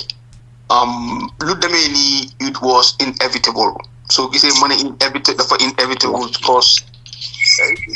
ñun ba ñoo am independence sax dañ doon wax ne ndax ñii woot nañ pour ñu jox leen independence tubaab yi time boobu ñu ngi négocier ak ñoom Pierre Ndiaye ak Sénégalais pour naka la ñoo jéem a unité Gambie ak Sénégal ba dem na ba nga xam ne sax man si lamiñi dem si yàlla si ambassadeur Ousmane Sala mo chair di nga xalam mute chair because am nga amé ben noise bu duga si still mu nga mute waaw jekale libu waaw ambassadeur Ousmane Sala ba si political history Gambia si bopam mom wax na mo netali na mo ne mo bi Gambia di am independence Sénégal Gambia time bu amuton representative at the United Nations so bi ñu am independence mom fekk mu ngi dem school in somewhere in New England amuñu won Gambia buy wara represent Gambia in the United Nations so si lañ ko ne ko kaay nga nekk a token pour nga witness li happen but tubaab bi yëpp dañu waxoon Senghor ne ko invadal Gambia nga take over Gambia ñun dinañ la back pour ñu solve this problem of Gambia waaye Senghor daf leen di déedéet moom du def loolu because moom pan africaniste la waaye Gambia pour mu am independent it was a very challenging issues pour the powers that be at that very time loolu nag dafa am jeexital ci suñ politics that lack of sustainability as a nation dafa am jeexital bu garaaw suñ dëkk bi ba ñoo tàmbali as a nation Gambia colonie la woon te tubaab bi dañ ko divide seriously da nga am colonie the crown colony in Banjul then nga am di protectorate bi majority bi yëpp dafa nekkoon Mandinkas lañ woon politics yëpp dañ ko restrictoon in the colony si boppam ñoom Sanjali Bojang ñoo ko xeex fight pour challenge the status quo because feel nañ ne ñoom dañ leen left out because legislative council bi sax bañ koo form duñ ci daan include ñi nga xam ne ñu ngi jógee si protectorate bi until after the Second World War biñ bindee di first constitution Lennox Boyd constitution in 1960 dañ daan allow ne ok protectorate bi dañ si lañ leen jox opportunity pour ñu mun a directly involve in the legislation or legislature Gambia waaye at the same time dañ joxoon ay chiefs yi almost 8 seats looloo taxoon first self-government bi nekk in Gambia bi Père Ndiaye liidoo nekk as chief minister mu mun a nekk chief minister because chief yi yëpp dañ gangopoon against Jawara because dañ doon indi yëfi xeebaate yëfi xeet ak waaso ne Jawara uude la moom munta nekk jiiti réew te ñoom ñu nekk ay garmi nekk ay doomi buur mu indi problème Jawara protest ñu indi waat another election waaye Jawara PPP the power behind li ko gën a force li ko gën a sustain pour mu mun a maintain power throughout bi mu nekkee in government mooy in the beginning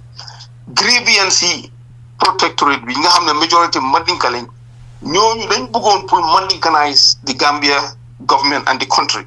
in fact sax am na ñu wax ne dañ ko bëggoon a change to Republic of Manding waaye Jawara si boppam bi mu demee ba toog mënutoon a maintain control over ñi nga xam ne ñoo ko sustain woon ñi nga xam ne ñëpp majority yëpp ay doomi buur lañ woon waaye bi ko seen jàng soriwut Jawara mënutoo leen a jox gom ñoom dañ bëggoon ñu génnee olof yeeg aku yëpp si from the government ñu jox leen poste Jawara nag ne loolu mënu ko def waaye at the same time ñoom ñu ko jox exe rek mu jéem a négocier a reconciliation ak wolof yi Banjuli ak akubaalo Banjuli pour mun a am another support base so government mu nekk a means of governance boo xam ne da nga koo use pour def patronage ku ñëw support la or soo munee am support from a constituency nga jël fa a prominent doomi constituent boobu jox ko a government post loolu mu breed corruption in our system ba nga xam ne up till today Jawara def na ko Yahya def na ko and even Barrow is still doing it because noonu nga mun a maintain power you understand nga so loolu dafa cause problème boo xam ne dafa tax di politics in di politique bi dafa unstable ba nga xam ni only time boo xam ne factions am na si dëkk bi rek dafa lead to very hello go ahead Ebou waaw anytime soo xamee ne instability am na rek dafa create factions te loolu dafa cause political instability and still ñu ngi suffer from that nga indi nag the military for the first time nga gis ay factions within the NCP ñoo xam ne those were the original NCP bi ñu ngi jógee from PPP waaye soo gisee li gi tax ginnaaw beedeeku foo naa benn si nijaay yi sax Jibril Fada si la bokkoon ku ñu woowee Ablaye Fada ñoo dem def meeting bu ñu suma boppa nga wax yo sama wala waaw nga bari bu ngay day independent ñoom ñoo njëkk a dinaan Jawara ne ko yow lii waxante wuñ ko woon because ba gars yi jàppee sirif di ba génnee ko ñu mer understand nga because tubaab bi dañ indi woon division si dëkk bi ñuy oppress ñi nekk si Banjul ñuy gën a tedda ñi nekk si dex gi they were feeding on bread crumbs te ñoom bi ñu ralé behind Jawara seen agreement mooy woon dañoo take over change Gambia make sure ne ñoom ñi nga xam ne ñooy di majority ñoom ñu enjoy xam nga and Jawara def the opposite so moom noonu la mënoon a def pour mun a maintain power and Yahya Jammeh did almost the same thing waaye moom daf ci boole woon violence daf daan patronize but at the same time daf daan use fear and violence torture pour mun a maintain stability si dëkk bi ñëw nañ tey nag ñu tombee Barrow mënut a use violence mun naa use patronage waaye nit ñi ragaluñ ko understand and the tension is still rising the TRRCB and all this transition was an opportunity to rectify a lot of wrongs yoo xam ne daxoon na since ba ñoo am before ñoo am independence it was a golden opportunity unfortunately the coalition 2016 dañ squandered that opportunity ñoom dañ ñëw teg revenge teg ko si kaw dëkk bi mu nekk ay condition boo xam ne ku ñëw toog in fact dañ ko bëgg a force Adama Barrow waaye Adama Barrow as a politician mu ngi def political calculations understand foog mu need votes foog mu need votes pour mun a maintain power te right now du mun a toog alienate a section of the country boo xam ne ñoom kiñ gëm mooy Yahya Jammeh soo ko bëggee alienate da nga cause instability in that country so problem bi lañ find suñ bopp fi mu nekk nii right now. Well, yeah, the last question is in Gambia, I'm not new body new and we don't need an army. Second in need an army, I want to know why. Second in needing go. Not gonna transform the army into something else or have the lowly need. Okay, well, that kind of thinking more it'll problem but at the beginning time for so many years Gambia they for when needing an army. Mota Jawara see field force like Lemon until the 1981 incident happened. Still deciding okay, you said they need an army. Why Hamba Kui Hall Nijaman Nijame action sub region be especially in the Sahel right now. Kulawa need army si Dega the land. Hamba the cost you know you have to calculate lanai the cost of not having an army. Nga compare ko ak lan nga benefit with having an army bala nga mun a make such kind of national policy so fekkee ne yow amuloo an army any dof samba boy mun naa jógee fële ñëw dal si kaw jaxase sa dëkk bi comme li amoon noonu in 1981 and 1981 dafa set Gambia back so many years si dëkk boo xam ne sax kenn yaakaaru toon ne dëkk boobu mun naa exist on its own te Gambia Nim Bundo, so Gambia unstable, Senegal is going to be unstable. Senegal so unstable, the whole sub-region dafa unstable. So Kulawane need an army, diga Hamud Limowa. They are not really serious. So they pull Amiri more. I don't know if you think Toloni can not afford a government especially in Africa, particularly in Africa, action sub-region. Army be do nego nyom, dañoo talk rek. Wow, amuñ fi njëriñ dañ leen a fay di leen jox uniforme ñuy lekk di fay ko salary waaye time ba nga leen a need pour maintain security and stability boo xam ne is very essential pour national development fekk weesu na soo amul a well disciplined organized well trained army yow you are asking for a serious trouble si sa dëkk because ultimately the effect consequences is dafa far outweigh any kind of cost for him to maintain that country. So no, army be necessary would it's very, very vital. Because right now man muna sasay muna even a drone bena ñaar ñetti drone mun na ko am ci dëkk bobu nonu yaafa lu bari lo xamne dina jël Gambia more than 15-20 years pour nga mun ko rectify. I'm not kidding. Nit mun na ko def so pour nga toog nga ne yow nit loo si army nit yow police rek nga nit am na threats yoo xam ne ñu ngi develop yoo xam ne soo amul lu ko gàllankoor or lu ko saafara ultimately yow di nga end to be the loser and that's why but at the same time Gambia am na yan advantage because yaa ngi am Sénégal nga xam ne moo wër Gambia yëpp and man yaaga naa di ko wax Gambia by now waroon nañoo am a security pact a mutual defense pact diggante Gambia ak Sénégal boo xam ne ku dal si kaw Gambia di nga dal si Gambia Sénégal ku dal si Sénégal di nga dal si Gambia ñaari military dañu war a am organize am a set up a structure and architecture a defense architecture boo xam ne di nga am a command boo xam ne dafa integrate both Gambian forces ak Senegalese force loolu waroon nañ ko am bu yàgga amoon nañ opportunity time bi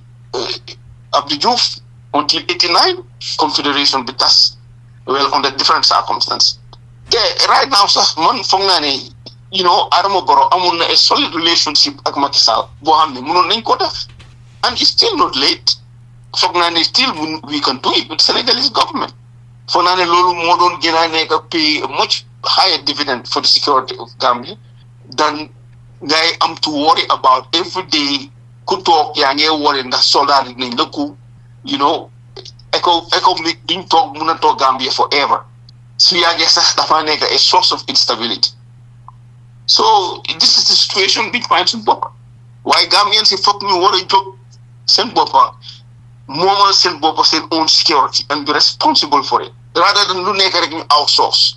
sa security nga outsource sa judiciary nga outsource loo wax rek ñu ne international community loolu ba kañ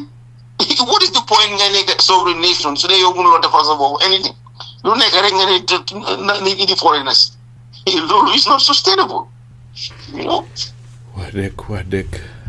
jërëjëf Ibou yow nag tey moom dang ñu wan ne yow yaay soldaar ñun ay civilian leen to mun ngaa taxaw benn 5 hours di wax civilian yi ñoom sonna leen ñi daw neen waaye soldaar yi dëgër ngeen de.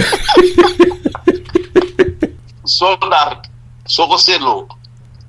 suñu yónnente bi ñu yaakaar Muhammad soldaar la woon. wax dëgg. you know it is a duty for naa even si islam sax aar sa réew si bokk na si farata yi nga xam ne moom lañ gën a sas jullit understand nga because soo buggee nga da ngaa tabax réew foog nga am kaaraange because soo amul kaaraange rek di nga liggéey ay at benn bés rek benn saasaay ñëw yàqa yëpp daal di jaxasoo then you start again from ground zero. wax dëgg moo tax na borom xam-xam yi wax nañ ko ne bugga sa réew si jaamu yàlla la bokka xam naa ne foofu laa la mais nag Ibou yow itam nga dal di joxe sa closing statement. waaw nekk wax naa ba midnight waaye jërëjëf Alaaji Saliou xam nga man xam naa ne nag dina am ñoo xam ne wax naa ay kaddu yoo xam ne comme fancy Essa Faal dañoo fa ne dama ko attaque waaye Essa is a brother wallahi attaque ma ko man damaa wax suma dëgg rek ak li ma gis xam nga te réew mi moom ma ñor man faraluma benn political party bokkuma si benn party although am naa jàmm ak président Barrow I mean as a person am naa good relations ak moom ñaari yoon laa ko mos a mit du may wax ak moom du may jokkoo ak moom ak moom benn comme means of communication although am na ñu jege ñu ko jege bu baax ñoo xam ne suma xarit lañ suma am di jàmm lañ woon démba balaa nguuram di tey di taxaw waaye nag xam nga Gambia suñ Gambia la ñun ñëpp li fa happen métti na am na ñu bari victims lañ loolu is undeniable man mii wax sax man victime Yahya Jammeh la in so many ways waaye nag man xooluma sax suma boppa réew dafa am niñ koo defaree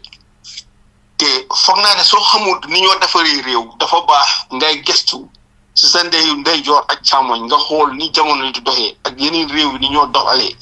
nga seet yow tam naka nga mun a saafaraay sa problème su dee amuloo expérience bi sax nit te am na réew yu gënoon a jaar yu gën a métti ñun liñ jaar in Gambia waaye up to today ñun mënuñoo find a solution pour close the Yahya Jammeh chapter soo waxee rek benn wax bi la ñoo wax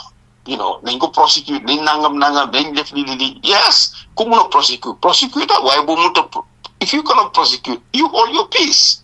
su fekkee ne prosecute Jammeh dafa indi the cost dafa outweigh the benefits man go money is the interest of country boobu noonu pour ñu war a toog naan dañ ko prosecute first amuñ capacity bi second amuñ xaalis bi and third the consequences of the fallout foog naa ne dafa outweigh any kind of benefit boo leen see mun a am foog naa di only benefit maximum boo leen see mun a am mooy jàpp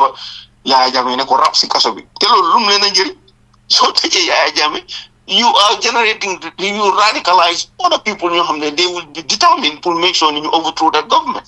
So it's a serious issue. They want to look themselves deep down, said Lana is the best interest of Gambia. Not for interested UDP or interested victims or interested international community. No, what is the best interest of Gambia?